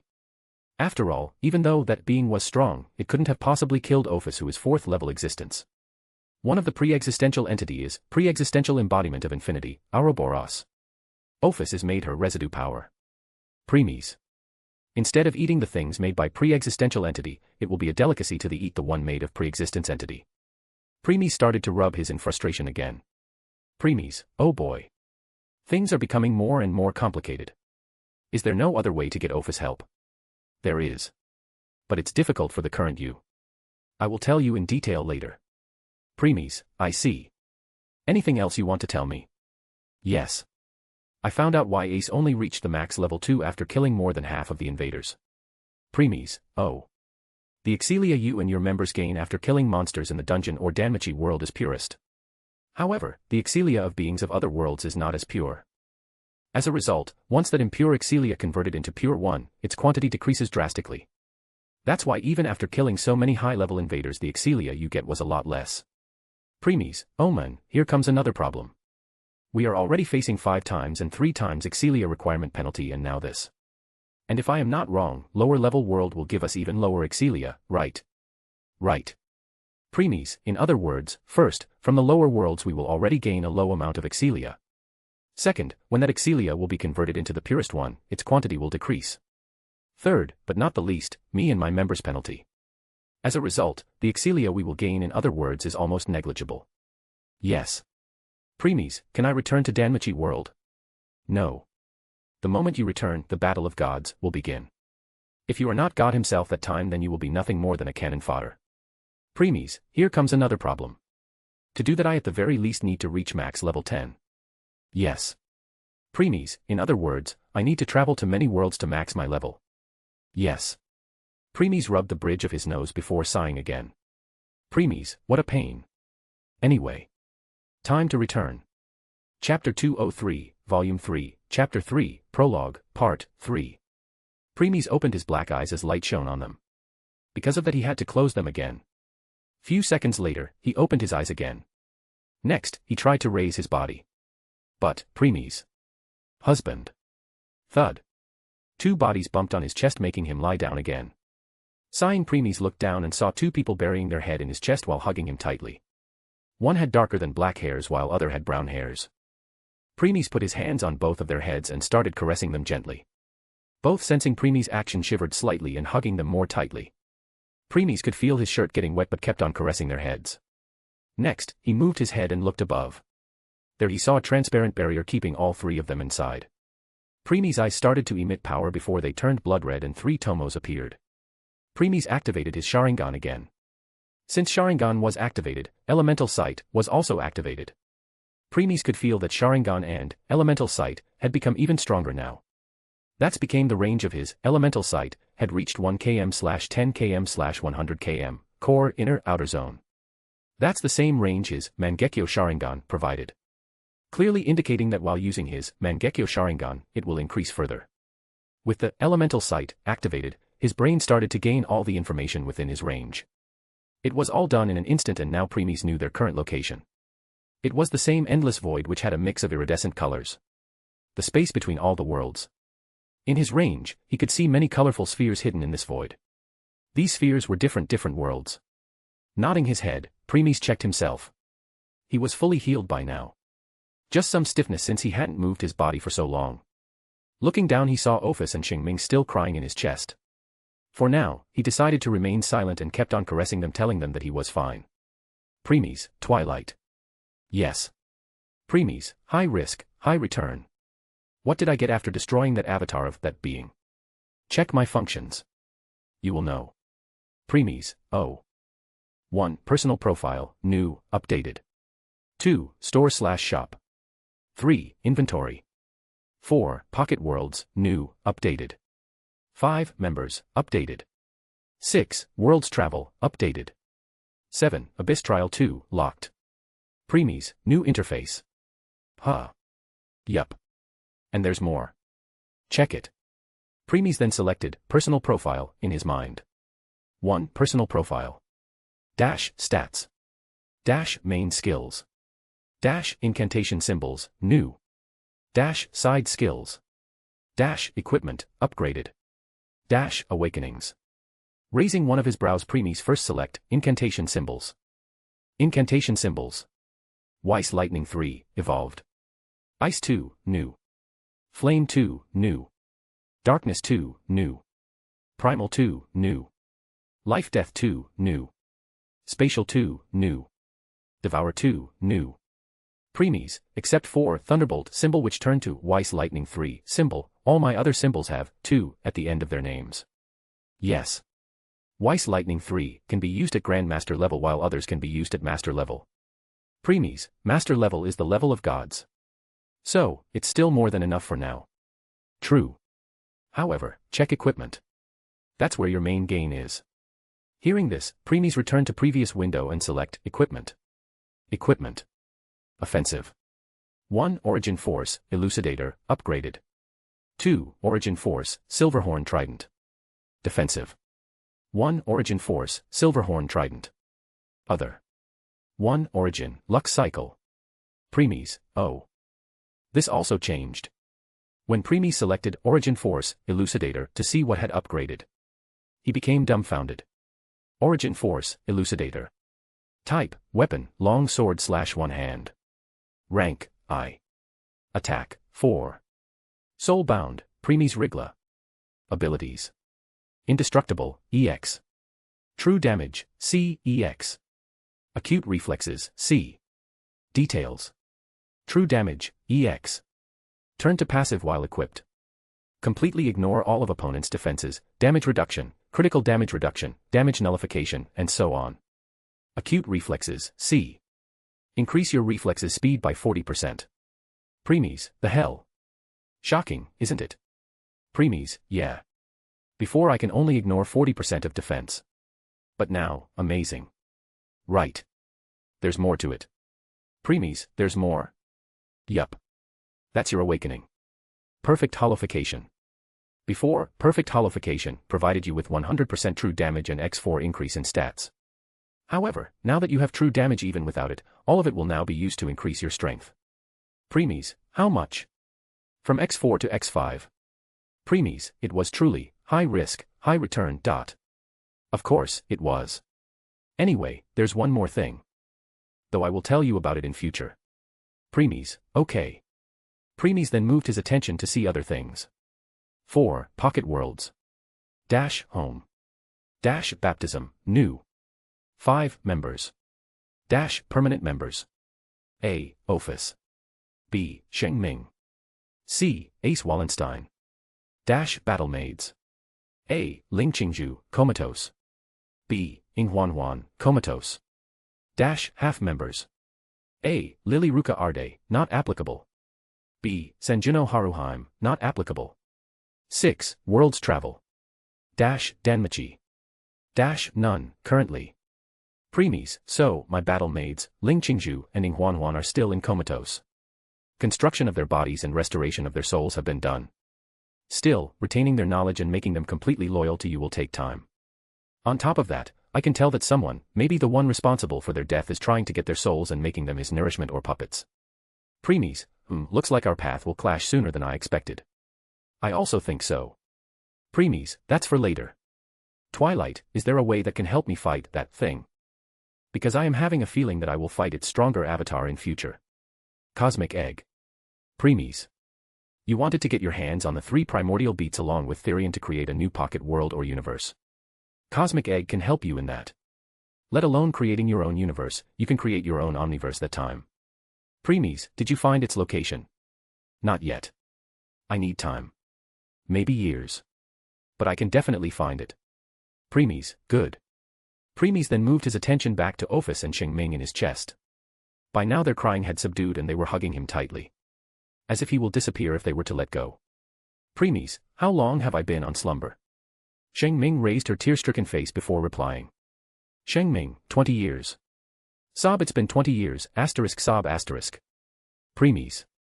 Shing Ming, sob, after eldest sister healed you, sob, it still took 2 years before you were fully vitalized. Sob, then you have been in coma for 18 years. Premies became slightly surprised hearing this and narrowed his eyes. Premies, to think even with Office help it took me 2 years to return to restore completely. As for the 18 years. Trials of incantation symbol.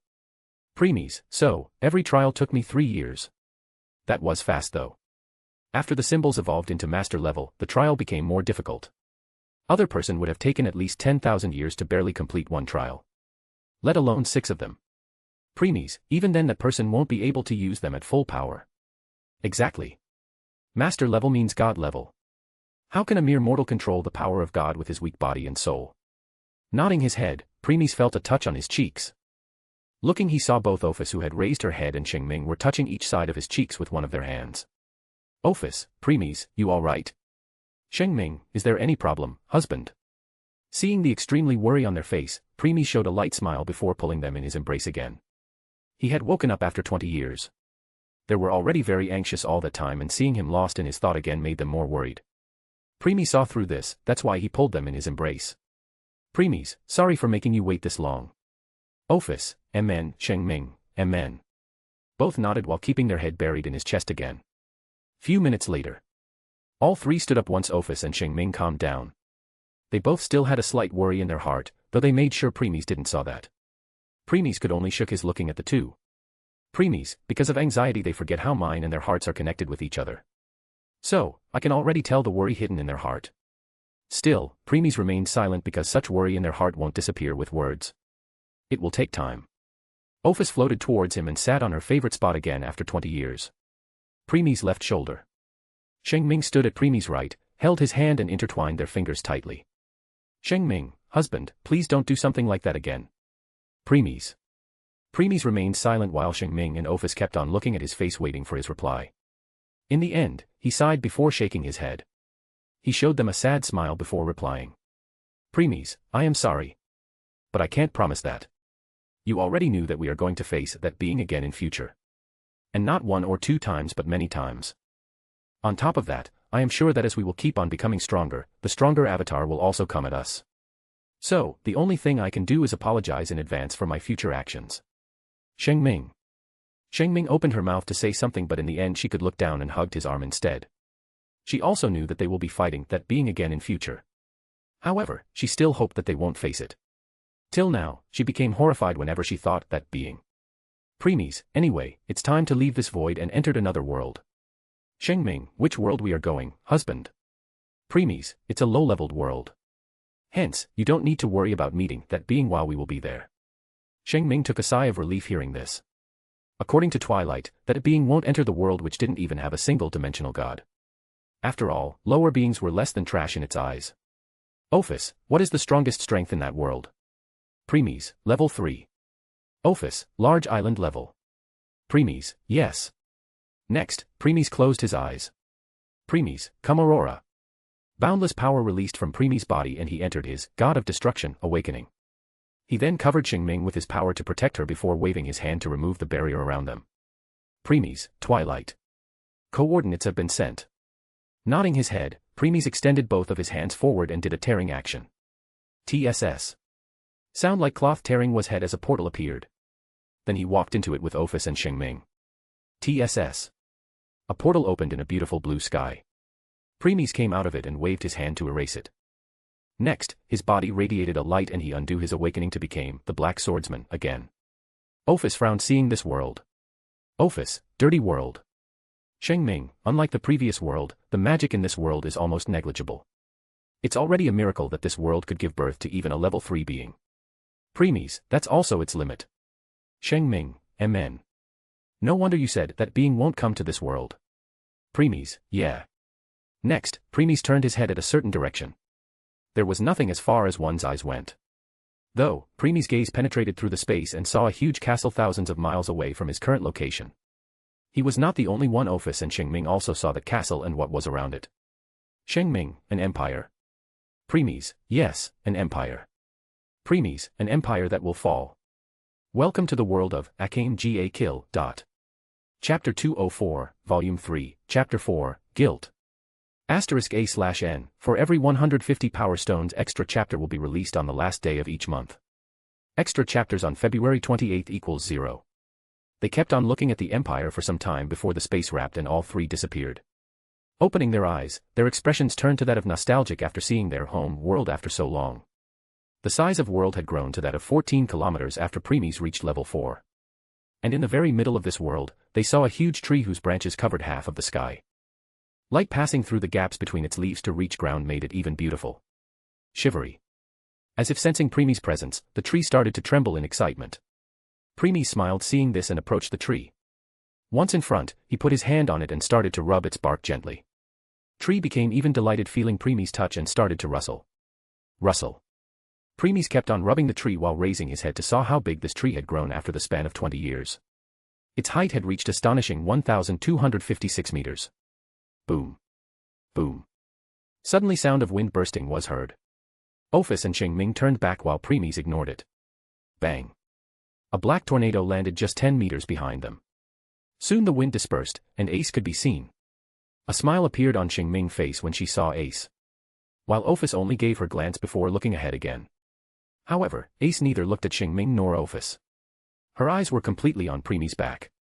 Ace walked forward and when the distance between was 5 meters, she knelt. Thud. Ace, I am sorry, my lord. I failed to be on your side when you needed my help the most. Preemies. Ophis. Shing Ming. Preemies still didn't turn and kept on looking at the tree. Shing Ming expressions turned sad seeing Ace like this. She wanted to say something but decided to remain silent since it's Preemies' work. And Ace also wanted to only hear Preemies' words instead of hers. In the end, Shing Ming also decided to wait. Time went by. Moments turned to seconds and seconds turned to minutes. No one said anything. Finally, Preemies removed his hand from the tree and replied. Preemies, who said I needed your help? Ace. Preemies, if there was an enemy who I can't defeat, did you really think you will even stand a chance against it? Ace raised her head abruptly and spoke. Ace, but if I go all out, I could at least delay. Preemies, no, you couldn't. Ace. Premies, the enemy was something that even when me and Shing Ming joined forces, we were barely able to defeat it. Even at that time, we nearly died. Ace. Ace's eyes opened wide.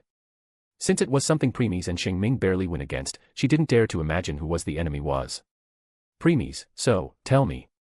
Do you really think you could be of any help? On the contrary, you will just be useless sacrifice. Ace trembled again hearing this and lowered her head. She gritted her teeth and clenched her fists in frustration. The same feeling of powerlessness haunted her even now. Premies, however. Premies this time turned and walked to Ace. Once in front, he crouched before stretching his hand to touch her face. Next, he raised her head and made her look directly into his. Ace's eyes widened again when she saw gentleness in his eyes. Premies, I was happy that you weren't there. Ace, huh? Ace showed a confused expression. Premies, Ace, it's true that I took you under me as by loyal guard and sword. But you have no idea how much you mean to me. If I had put you in that fight and you would have died, then I could never forgive myself for the rest of my life. Ace. Suddenly, Premies pulled Ace in his embrace. Premies, instead of you apologizing to me, it should be me. I am sorry for leaving you all alone here for 20 years. Ace. Ace's body became stiff. Premies was long used to loneliness. Since, he knew that feeling he could relate it to what Ace had gone through even when she was not showing it. Hence, various emotions were surging into his heart like a tidal wave. It even caused his hands which were hugging Ace to be unable to refrain from trembling. After some time, his heart became calm. There were no emotions within his heart at all. There were no thoughts within his mind either. There was just an indescribable feeling of guilt. Pseudo-gods and dimensional gods can live for thousands and millions of years. As a result, to them 20 years went by just in a blink of an eye. However, Ace was neither. She was a human whose mind still hadn't been mature yet. Hence, those 20 years were nothing more than a torture to her. Ace's body in Premies' embrace started trembling. Her eyes became moist as two streams of clear and warm tears streaked down her cheeks. She could also feel the guilt in Premies' heart which made more tears to fall. She then grabbed Premies' shirt and buried her head in his chest before started crying. Ace, ahhhhhhhh. Just like Premies said, it was too unbearable for her. Because of their connection she felt his predicament 20 years ago when she was recovering from her injuries. From then on, she waited and waited. Yet, neither Premies, Ophis, and nor Shing Ming showed up. Living all alone here started to wear down on her. So, she put her entire attention on training. Otherwise, she knew she will go insane. Her time spent on training and waiting. Nevertheless, she was reaching her limit. Fortunately, before her mind could collapse Premies returned. Premies kissed the side of Ace's head while kept on hugging her tightly. Hearing her heartbreaking cry increased the guilt in his heart. After some time, Ace calmed down. Still, she didn't remove her head from his chest. Premies didn't mind and kept on caressing her head gently. His gaze moved and glanced at the side. There he saw Ace's status which made him regret leaving her alone even more. Status. Name, Ace Wallenstein. Age, 19, 36 years old. Existence level. Dash, stats, updated. Dash, main skills, rank up. Dash, side skills, none. Dash, equipment. Level. Strength, IS. Endurance, IS. Dexterity, IS. Agility, IS. C, magic, IS. Per stats. Current level, 0. Overall, 4004. Enhanced mode, 8009. Equipment, 1012. Ariel, 13. Tempestus Oxidir, 14. Main skills, 3, max. Harmony, EX. Ventus Fury I, ED. Wind Manipulation I, ED. Granted that it was another time, he would be happy witnessing the increase in strength. But not this time. Premies, since there was no one here to kill and gain Excelia, this means. She trained so much in those 20 years that her body started to become strong bit by bit with time. Premies, MN. It's a very tedious and long process. It's the same way how humans became strong when they don't have any god's blessing, treasure, or anything else. By constantly practicing. On top of that, she was already level 3. It was even difficult to increase your strength by using that old method again. Premies, Sai really made her suffer. Yet, the first thing she did after meeting was apologizing. Premies sighed again. He kissed her head one more time which caused her to shiver. After few minutes, Ace separated. Then they both stood up. At this time, Premies took a deep look at Ace. Not only her height had increased, even her body became more refined. Her beauty had also increased. Her age may be 36 years, but she looked 19 years old. Seeing this, a smile couldn't help but appear on his face. Premies, looks like my sword princess became more beautiful while I was away. A blush appeared on Ace's face hearing this. She then lowered her head to hide it. Premies raised one of his brows witness this. Oh. Looks like she did mature somewhat. Premies, it appears so. Now, the only thing left is to plant common sense in her. Agreed. Premies then took a step back and moved away. Once he did, Shing Ming rushed and hugged Ace tightly. Shing Ming, little sister, it really must have been hard on you. Shing Ming eyes moist as she hugged Ace tightly.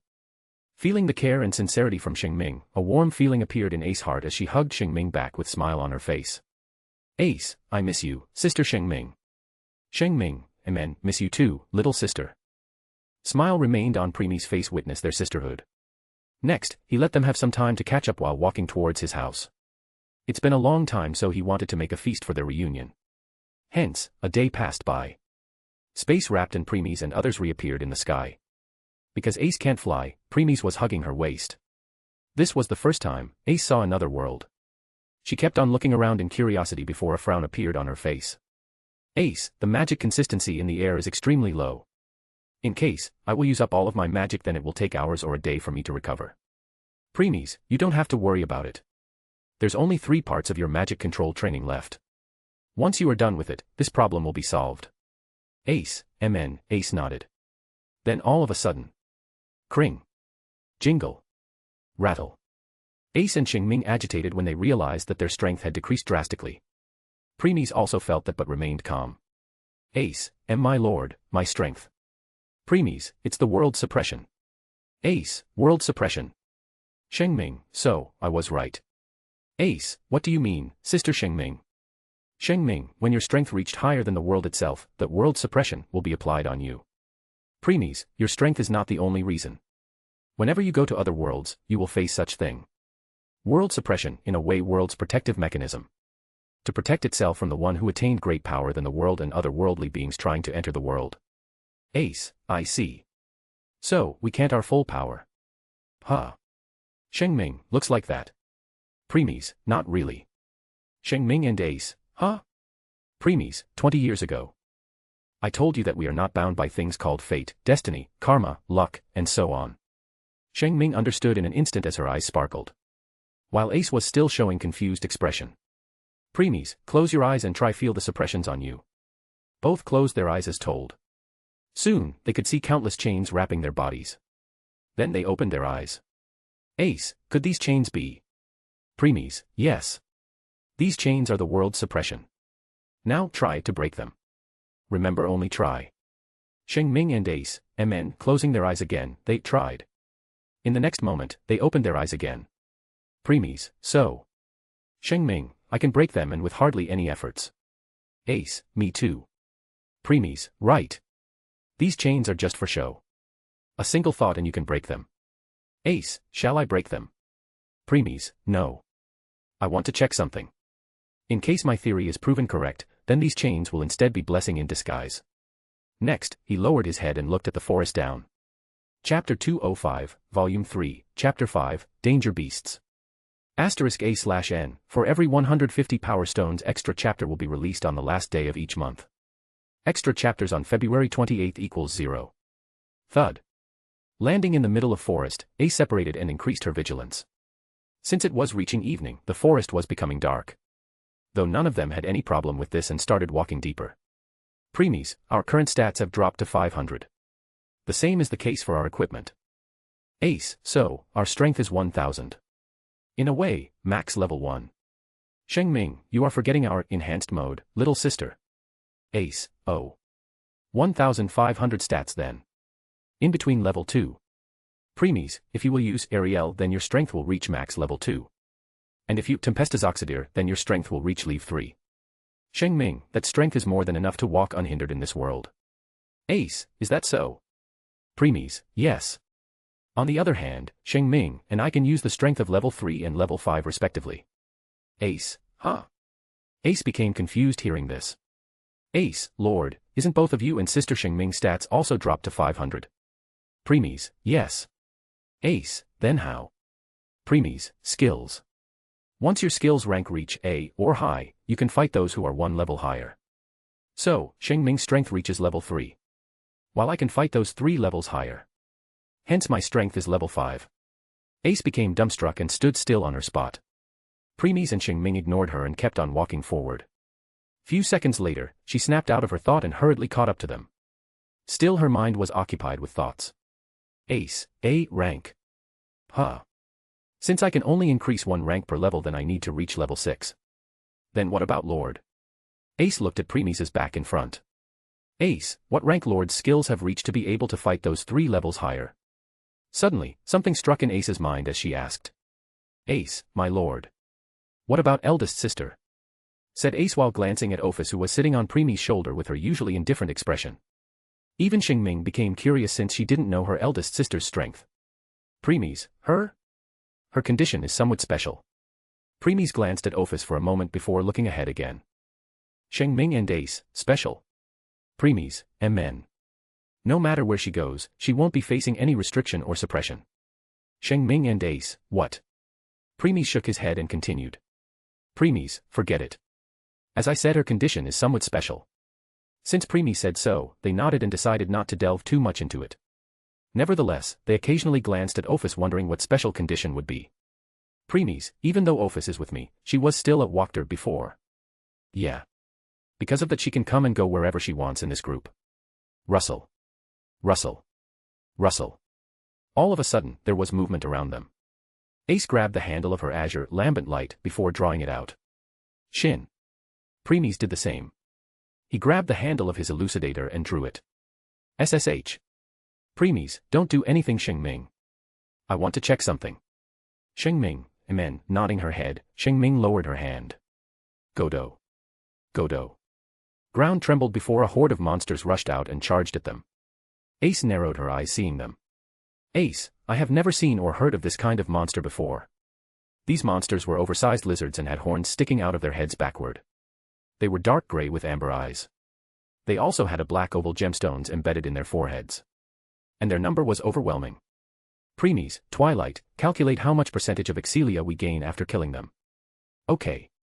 Preemies, let's end this fast. Ace, MN, Preemies and Ace then charged at these monsters. When they reached their targets, they swung their swords. Slash.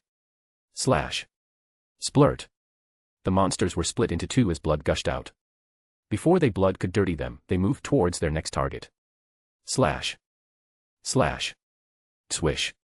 Preemies kept on killing them with indifferent expressions while Ace was becoming more and more shocked with every kill. Ace, weak. They are just too weak. Even the monsters of 1 to 10 floors of dungeon are stronger and faster than them. Crackling. Ace jumped back and the monster which was in her front was engulfed in flame. Gora. That monster groaned before its burnt corpse fell. Thud. Ignoring it, Ace moved her gaze to where the fire came. There she saw the same monster. Though it had red gemstone embedded in its forehead rather than black. And this monster was standing behind the lines while splitting fire instead of engaging in close battle like others. Red gemstone monster, Gora. Gora, Gora. The monster growled 3 times and in the next moment, many other monsters lunged at Ace. Lambent light moved and slash. Splurt. Splurt. All of them were cut into 2. Next, Ace moved towards that red-gemmed monster. The monster got scared and spat fire at Ace. Ace didn't bother to protect herself and got completely engulfed within. The monster sneered seeing this and turned towards the direction of Preemies, who was killing these monsters without even bothering to even glance here. The monster became angry witnessing how Preemies was killing its brethren merciless. However, just when it was about to order others to attack altogether, it heard a sound. Crush. Crush. Then it became dumbfounded when Ace came out of the fire unscratched. She walked towards the monster by stepping on the burst ground. The monster hurriedly snapped out of its thoughts and spat fire again. Crackling. Boom. The fire hit her again and exploded. Still there was no damage on her and she kept on walking towards it. The monster became horrified and spat more fire. Crackling. Boom. Crackling. Boom. Crackling. Boom. Soon, Ace was in front of it. The monster started panted after releasing so much fire. Its eyes were full of horror. It had never seen someone taking its fire head-on and remaining unscratched. So, it only had one thought. And that was to run. Too bad, Ace didn't let it. Lambent light moved. Slash. Splurt. Splat. Its severed head fell before its body. Thud. Ace looked down on the corpse with cold eyes. Suddenly, the entire forest became silent. All other monsters came to stand still when red-gemmed monster died. And soon commotion appeared between them and they started to run away like headless chicken. Preemies, I think that's enough. Saying this, Preemies put Elucidator back into its sheath. Next, a glint passed in his eyes. In the next moment, all the monsters who were running away or ran away stopped on their tracks. No matter how much they tried, they can't move. They then felt a tremendous force on their body before. Boom. Boom. Boom. Boom. All of them burst into blood mist. Ace's jaws fell on the ground witnessing this. Preemies then walked to the corpse of red-gemmed monster before crouching down and taking out the gem from its forehead. By now Ace also came out of her thoughts. Ace, my lord. What was that? Preemies, space. I crushed the space around them. Ace. Hearing this, Ace became dumbfounded. Preemies' attention was completely on the gem in his hand. Since he had already read all of information thanks to his element sight, he wanted to try something. Next, he sent some of his magic into it. In the next second. Crack. Crack. Shatter. The gem shattered. Preemies, I put less than 0.10000th of magic into it and it couldn't even handle it. Ophis, what were you trying, Preemies? Ophis, who returned to his shoulder, asked curiously. Preemies, trying something new. Ophis, like. Preemies, like if I put a portion of magic into the gem and turned it into a bomb. And if I give it someone, then that gem could become his or her life-saving item. Ophis, MN. Ophis nodded and didn't ask further. Just buy it from me. Problem solved. Preemies, Twilight, I never once said that it's a problem. It's true that I can buy it from you, but I want to see to what extent can I bend my power. Its behavior, reaction with different things. And what will be result if I combine different elements in different ratio and so on. I see. Then good luck. Ace, my lord, just what are these? I have never seen such monsters before. And they are very weak. Preemies, they are not monsters. They are called danger beasts. Shing Ming, danger beast. Preemies, yes. They are nothing compared to the monsters we face in dungeon. Ace, indeed. Even a level 1 rookie adventurer of our world can easily take care of them. Shing Ming, MN. We can take them as monsters of this world. Preemies, yeah. Danger beasts, sometimes also referred to as risk species, are fearsome creatures in this world. They are extremely hostile and will attack any human who dares to wander into their territory. Here Preemies stopped and looked at all the corpses of the danger beasts they killed. Preemies, the ones we killed just now are class 1 danger beast, Marred Dawn. The one who could spat fire was the alpha male. It sent commands to the rest. The leader of the group, you can say. Ace, classes. Preemies, MN. The danger beasts are divided into 6 classes. Classes. 1. Class. 2. Class. 3. Class. 4. Class. 5. Special class. 6. Superclass.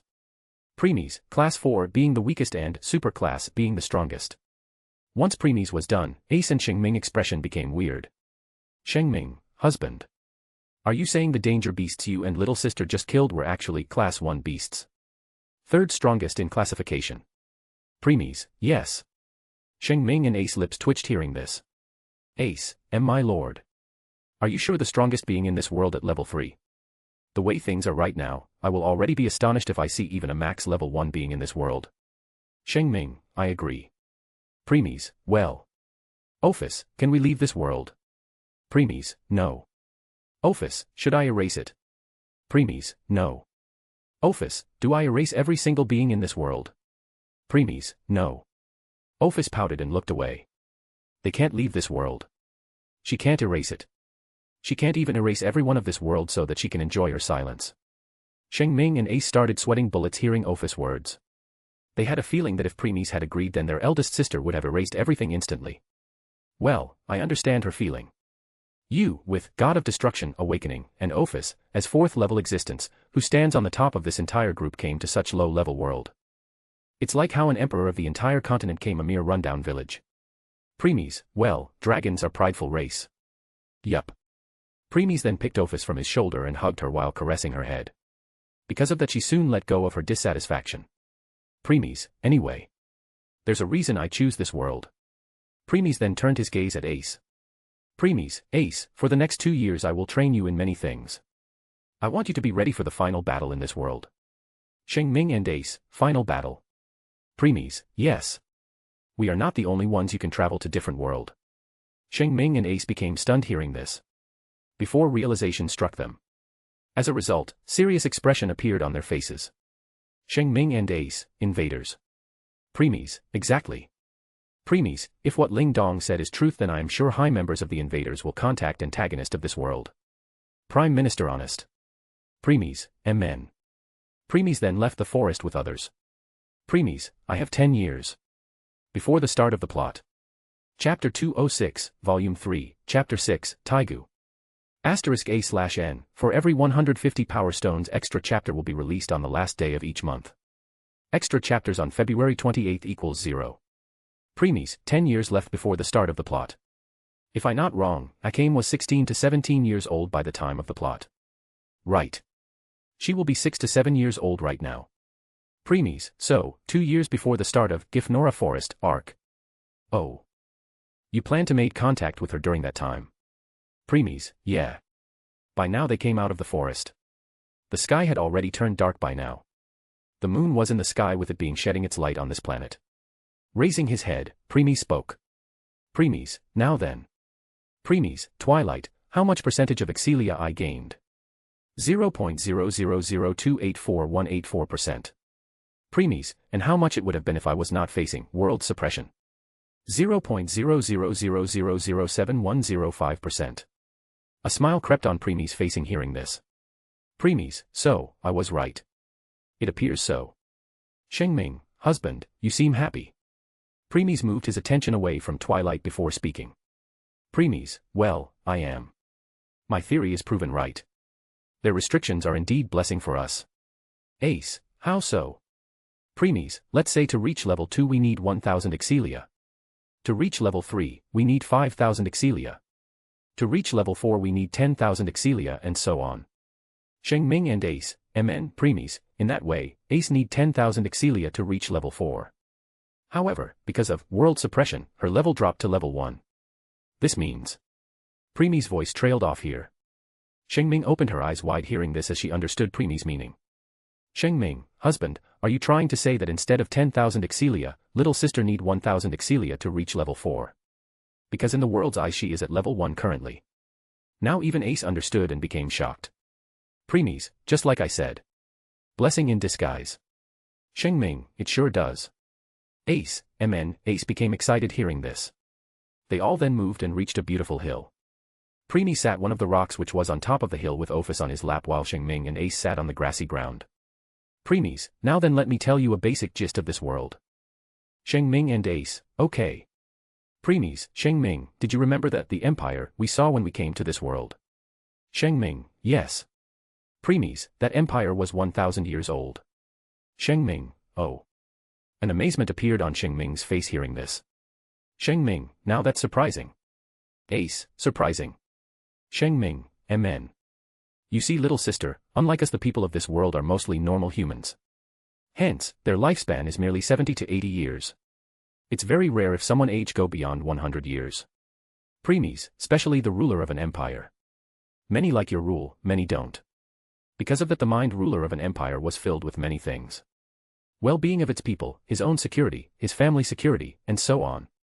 As a result, no matter how much resources he or she have, their mind was mostly full of stress for almost half of their lives. In case they slack off, their people will be the one to suffer which will later lead to the downfall of the entire empire. Shing Ming, that's why most normal human emperors don't live past 50 to 55 years of age. Even though they pass the empire to their descendants' vision on things won't be as good as the emperor itself. After all, he or she created his or her emperor from the dust. Premies, as a result, when the empire was passed down from generations to generations, it started to decline.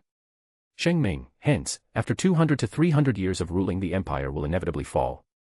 If by miracle they give birth to a worthy successor, then it will last for 300 to 400 years, that's all. That's why it was very surprising that this empire has lasted over 1000 years. Ace, oh. Premies, it's thanks to the first emperor. The first emperor founded the empire over 1,000 years prior to the Great Rebellion. Fearing for the preservation of his prosperous nation, the emperor gathered all the great minds and scientists of the era and used their pooled knowledge and his resources to craft 48 extremely powerful weapons known as Taigu. He did that in order to pass them down to future generations, in hopes of preserving his, at that time, glorious nation. Ace, Taigu. Premies, yes. Taigu are mysterious and extremely powerful relics that exists in this world. They are rare and only the strongest of warriors can wield them. Some have the appearance of equipment or weapons, while others appear to be living creatures. Shing Ming thought about something and narrowed her eyes. Shing Ming, husband, are these Taigu made from the danger beasts? Premies, most of them. They were created from the remains of danger beasts that had unique powers, imbuing them with special abilities. Many weapons and armor-type Taigu were forged from a rare metal called orichalcum. Taigu are also not limited to one ability. Some are known to have secret powers that are yet to be discovered, and some have powers that are lost to history. Ace, since they are the strongest weapons of this world, then they must be made from special and super-class danger beasts. Premies, exactly. Shing Ming, husband, Class 1 danger beasts are nothing much. Even if special and super-class come, I don't think they will be much problem either. So, in a way, Taigu are still nothing much in our eyes. Premies, you're right here. However, even though Taigu don't tempt us, it doesn't mean they don't tempt the invaders either. Shing Ming. Ace. Premies, to them, Taigu are not only strongest weapons of this world, but are also mysterious. Ace, but why? Why would they go after Taigu? I don't think with their strength they have any need of Taigu. Ophis, world suppression. Ophis, who had been quiet this entire time, spoke for the first time. Shing Ming and Ace flabbergasted seeing how Ophis was joining in their conversation while Premies smiled and caresses her head. Soon, they snapped out of their thoughts and Shing Ming spoke. Shing Ming, I see. Unlike us, who can get rid of the world suppression, they can't do it. So, their power will also be suppressed too. Because of that, the only way they have left to increase their strength somewhat is Ace, Taigu. Premies, MN. That's why they will definitely go after Taigu once arriving in this world. Shing Ming and Ace, MN. Premies didn't think much when Shing Ming took it calmly, however, his eyes narrowed hearing Ace. Even though Ace appeared serious on surface, he can tell that she was extremely calm inwardly. She took everything he said about invaders casually. Premies, something's wrong. What do you mean? Premies, Ace, such calmness is weird. Really? Isn't it because she matured, and her mentality changed after spending 20 years in isolation? Premies, no. Such calmness can only be gained after decades or centuries of experience. Not by a mere 20 years. Are you sure you are not exaggerating? Premies. Premies became silent, also started wondering whether he was really exaggerating things. Shing Ming and Ace became confused when he turned silent suddenly. Shing Ming opened her mouth and asked gently. Shing Ming, husband, are you okay? Premies snapped out of his thoughts hearing this and answered calmly. Premies, yeah. I am fine. His voice trailed off at the end as he finally understood what he was missing. In the next second, his expression turned grave. Premies, shit. What happens? Premies, we forget something very important. And that is Premies, extreme image training. Oh no. Give me a second to check. Premies solemnly looked at Ace. Premies, Ace was already level 3 when I left her here to heal. Level 3 means she can initiate extreme image training 3 times a day. In every run, she would experience 30 days. In other words, 1 day is equal to 91 days for Ace. It's done. You can check her status. It's worse than I thought. Premies hurriedly saw Ace's status and his eyes constricted seeing it. Status. Name, Ace Wallenstein. Age, 19, 1836 years old, updated. Existence level. Dash, stats. Dash, main skills. Dash, side skills. Dash, equipment. Premies moved his gaze to Ace and spoke seriously. Premies, Ace. Ace, yes, my lord. Premies, you are not allowed to use extreme image training until I give you the permission. Ace. Premies, and you can only train for 1 hour for the next 6 months for only 5 days a week. Ace's countenance changed hearing this. Ace, but lord. Premies, Thatsanoorder. When Premies said the last 3 words sternly, Ace hurriedly lowered her head and nodded meekly. To her it's the worst punishment. She had training for 20 years that it had become a habit to her. But now, she can't do it. Shing Ming, who was at the side, also understood what was going on and her countenance also changed drastically. Shing Ming, little sister, were you also doing extreme image training for all those 20 years? Ace lowered her head even more. She didn't have the courage to meet Shing Ming's eyes. Nevertheless, this silence was all confirmation Shing Ming needed. She hurriedly pulled Ace into her embrace as tears trailed down her face. She couldn't find any words to say to Ace. Hence, embracing was all she could do. This embrace was enough for Ace to understand Shing Ming's feelings. So, she buried her head in Shing Ming's embrace and also hugged her back. Premies couldn't help but sigh looking at Ace. That's why she was so calm. And I am sure her proficiency on her skills have already reached such a degree that they will automatically raise up as she will level up. Till level 7. I suppose. Premies ignored Twilight words for now. He came down from the rock, put Ophis on his shoulder and approached the now hugging Shing Ming and Ace. Next, he hugged both of them tightly. Sensing his warmth and care, Ace and Shing Ming separated and buried themselves in his embrace. Premies, sigh just how many regrets I am going to face in this life. Sometime later. Premies, who was embracing Shing Ming and Ace, spoke. Premies, Ace. Ace, yes, my lord. Premies, be ready for tomorrow. Ace, okay. Premies, we are going on a date. Ace, yes. Ace raised her head and looked at Premies with confusion on her face. Ace, lord, what is date? Premies, you will know. Premies then looked at Shing Ming, who nodded at him before turning to Ace. Shing Ming, little sister, you need to be ready for tomorrow. I will groom your hairs. Ace, oh, okay. Premies smiled before sighing again. Premies, I am sorry I couldn't give one to you. Shing Ming, don't worry, husband. Current little sister Ace is priority. It will be better if she will be able to relax. Premies, true. But still I won't be able to give you one later. Shing Ming, knowing you, it's great that you do some changes in your schedule to give little sister some time. I can wait as long as you want. Premies hugged Shing Ming tightly hearing this. Premies, I can never become angry on her. A perfect wife. Premies, can't deny that. Premies then leaned forward and put his lips on Shing Ming's. Shing Ming, MMPH. Premies, I will give you one when I have the time. I promise. Shing Ming, I know. Then they just continued kissing while Ophis and Ace looked at them with puzzled face. Chapter 207, Volume 3, Chapter 7, Date with Ace, Part 1. *A/N, for every 150 Power Stones extra chapter will be released on the last day of each month. Extra chapters on February 28 equals 0. In the home world, inside the house in a room, Ace was sitting in front of a mirror. Shing Ming was right behind her and was combing her hair gently.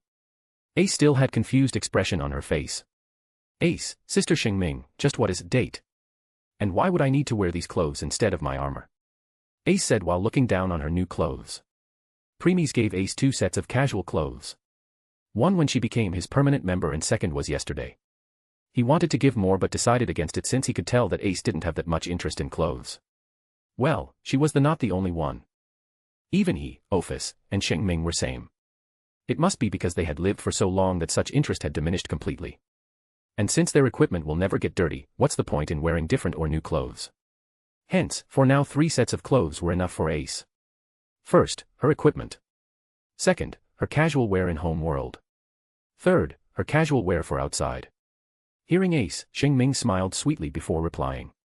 Shing Ming, you will know what date is later. As for these clothes, do you really don't want to wear them? Because I am sure husband will love seeing you in them. Ace became silent as Preemie's face appeared in her mind. Next, a slight blush appeared on her face. Shing Ming gently looked at Ace from mirror after witnessing her expression. Shing Ming, okay, little sister. Let's go. Ace, Ace nodded unconsciously while still being in her thoughts and followed Shing Ming outside. Currently, Preemies was sitting on one of the branches of Ersta tree.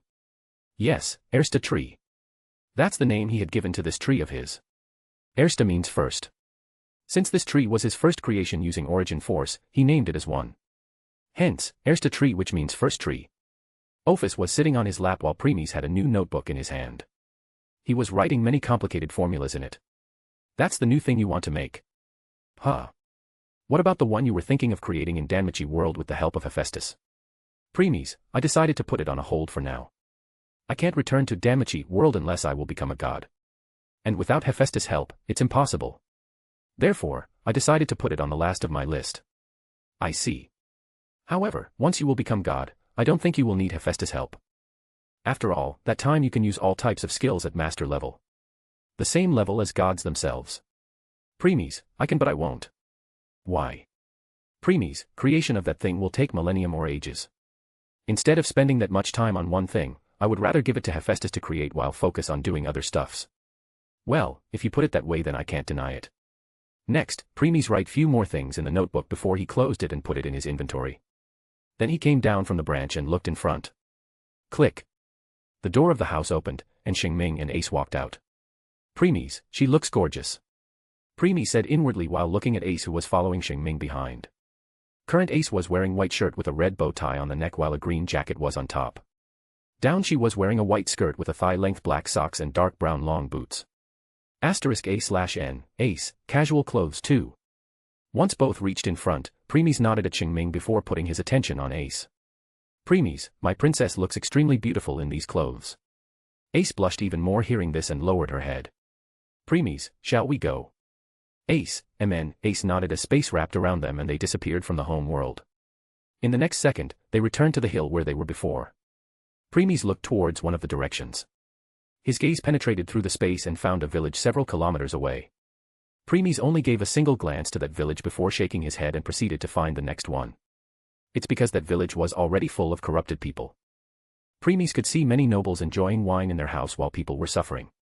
He even saw many soldiers raping a mother and daughter in a house while the man of that family was lying in the pool of blood right in front of them. In one house, he even saw a noble giving his wife to another noble. The second noble dragged the woman out of the house. On the hand, the first noble was counting the money in front of him while completing ignoring his dragged wife pleas or cry for help. Preemies saw everything happening in that village with a single glance. That's because once he concentrated his gaze on that village, his elemental sight provided him all the information in an instant. Then he looked at the other villages one by one. It's not like Preemies was afraid of trouble, he just didn't want to destroy his first date with Ace on such a corrupted place. Hence, you can forget about capital too. Since, it's the most corrupted place in this world. Few seconds later. Preemies finally found a village that suited his needs. Preemies, this is truly a most corrupted world. I agree.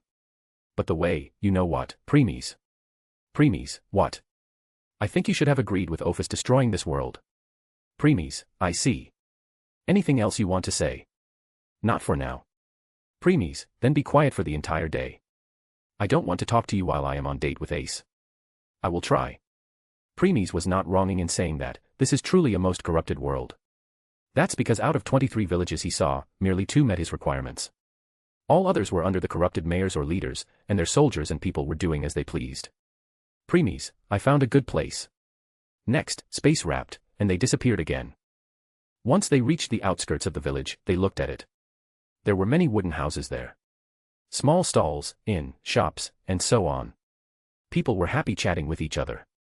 Children were playing. Hunters could be seen carrying dead animals on their shoulders and so on.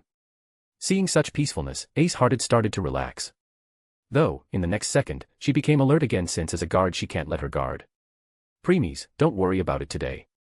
Just relax. However, she bewildered hearing Preemies' words. So, she turned to him to know why. Ace. Shing Ming. But in the next instant, not only Ace but even Shing Ming became dumbfounded. They both widened their eyes as their jaws fell on the ground. Current Preemies was neither wearing his midnight coat nor carrying his elucidator. He was wearing black t-shirt on top of which he was wearing blue jacket. Down, he was wearing dark blue pants and gray shoes. His eyes were black in color, not because he deactivated his Sharingan but because he was wearing black contact lens so that people won't become scared seeing his Sharingan. And then there was a gentle smile on his face. *A/N, Preemies, casual clothes. Shing Ming and Ace fell into trance because they still can't believe Preemies was wearing casual clothes. This was the very first time they have seen him like this. The thing Preemies wore so far was his midnight coat with his elucidator. No matter what he will do. Whether being busy, resting, or anything else. The only thing he wore was his equipment. Hence, seeing him like this was just too shocking. Preemies, what's happened? Do I look weird? Preemies asked with gently voice while smiling. Ace hurriedly shook her head as her face was complete red and streams were coming out of them. Let alone her even Shing Ming had a blush on her face. Ace, and no. No. And no. My lord, look very handsome in these clothes. Shing Ming, why yes. Husband, you look very good in them. Preemies, is that so? Good to hear that. Seeing his smile, their hearts started to beat violently. They both then hurriedly looked away and took a deep breath again and again and again to calm themselves. Shing Ming, that was dangerous. To think husband looked this dashing in normal wear. I barely controlled myself from switching places with little sister to go on a date with him myself. Ace, I thought I learned how to remain calm myself after so many years of training. But in front of Lord such appearance, I can't keep it. Few seconds later, they both calmed down and turned to preemies again. Though, they still had a slight blush on their face. Next, Shing Ming coughed a little to get rid of the embarrassment before speaking. Shing Ming, cough by the way, husband. What happened to your eyes? Preemies, nothing. I am just wearing contacts to hide them. As you both were fully aware what will happen if someone looked directly into them. They both nodded in understanding. Why don't you just deactivate them? Preemies, not possible. I have already turned it into my habit. And I don't want to let go of this habit either. If you say so. Preemies, anyway, let's go Ace. He then walked to Ace, grabbed her soft hands gently before walking towards the entrance of the village.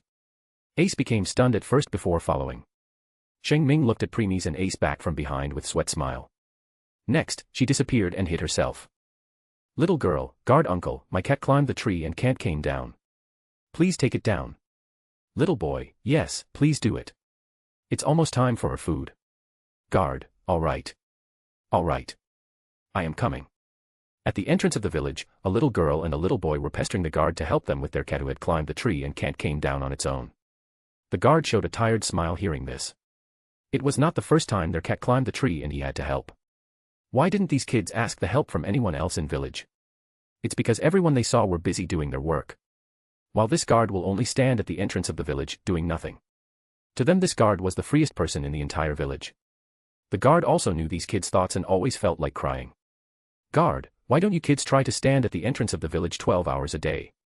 I bet let alone 12 hours, you won't be able to stand for even 2 hours. Then we will talk who has most lazy person in the village. Though, he didn't speak these thoughts of his. People in the village looked at them and started laughing. They had already seen such thing many times and still loved it. In the end, guard could show wry smile noticing so many gazes at him. Little girl, hurry. Our friend is trying to climb the tree to help the cat. Little boy, if he falls and get injured then you will be the one responsible for it. In the end, guard sighed and agreed.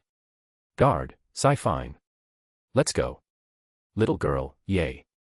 Little boy, this way. Guard, sigh these brats.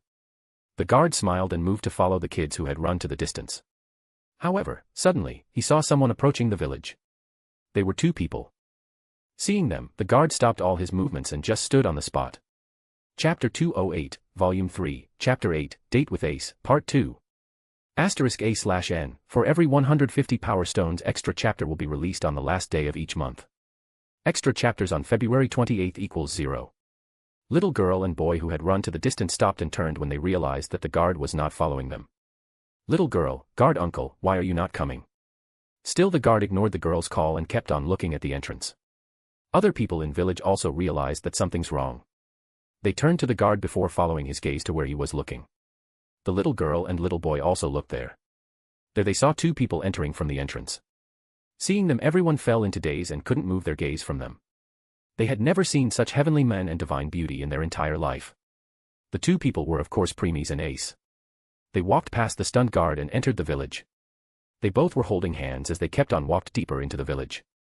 Few seconds later, everyone in the village snapped out of their thoughts. However, their gaze never left Preemies and Ace.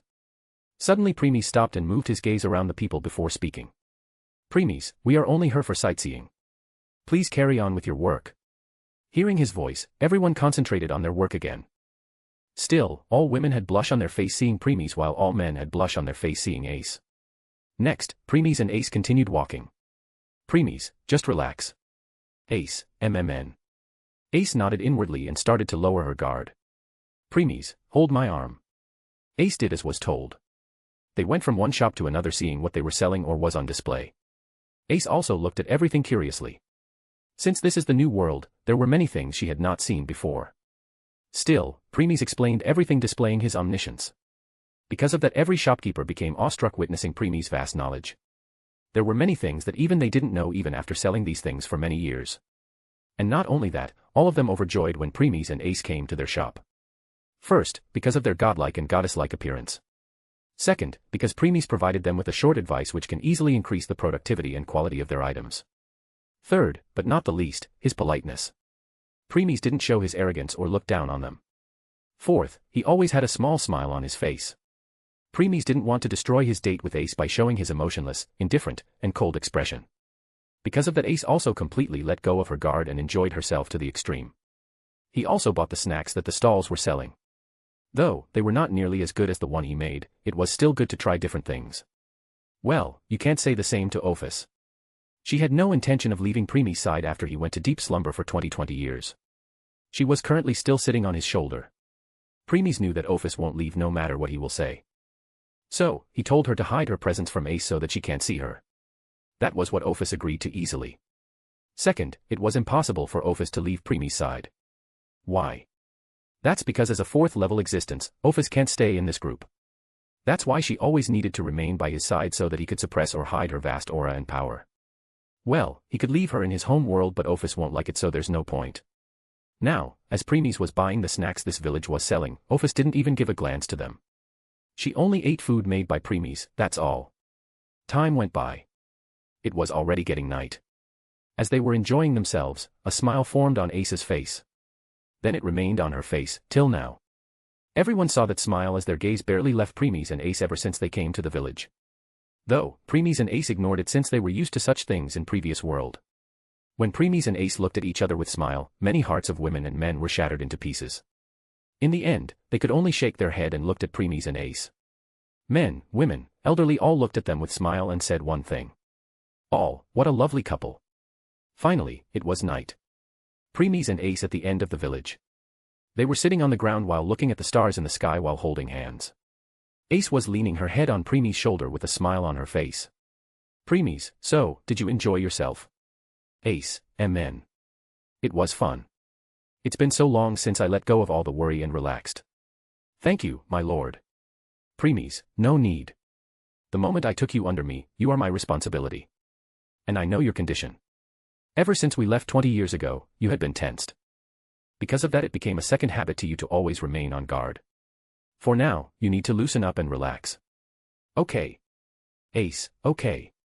Then they both became silent and just silently kept on looking at the sky. You should also need to relax. Preemies ignored Twilight's words and just decided to enjoy this small peaceful time.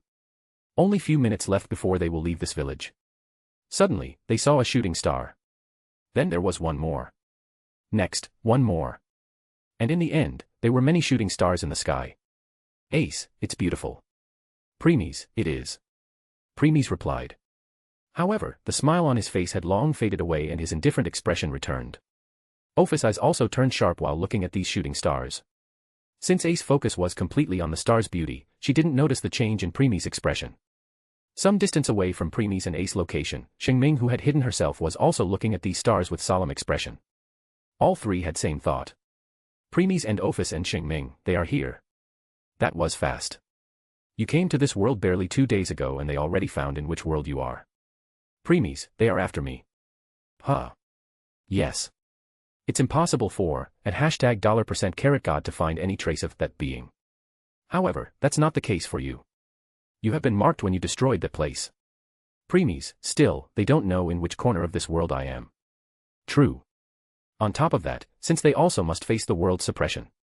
Preemies, they won't make their move right away. Instead, they will definitely go into hiding to create and strengthen their forces. Yeah. Ophis, do you want me to mark them or kill them or send them back? Preemies, don't do anything.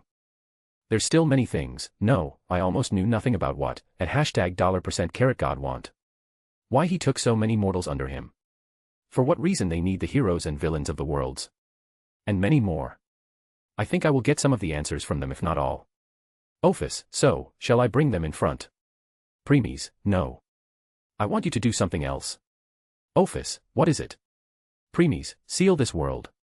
Since they are already here, they don't need to return ever again. Ophis, amen. Next, a glint passed in Ophis' eyes, and this entire world got covered in a veil which no one could see. She then nodded to Preemies. Preemies, good. Preemies, I think that's good for today. Ace, amen. Let's return, my lord. Ace smiled sweetly before getting up. Preemies also followed. Preemies, before that.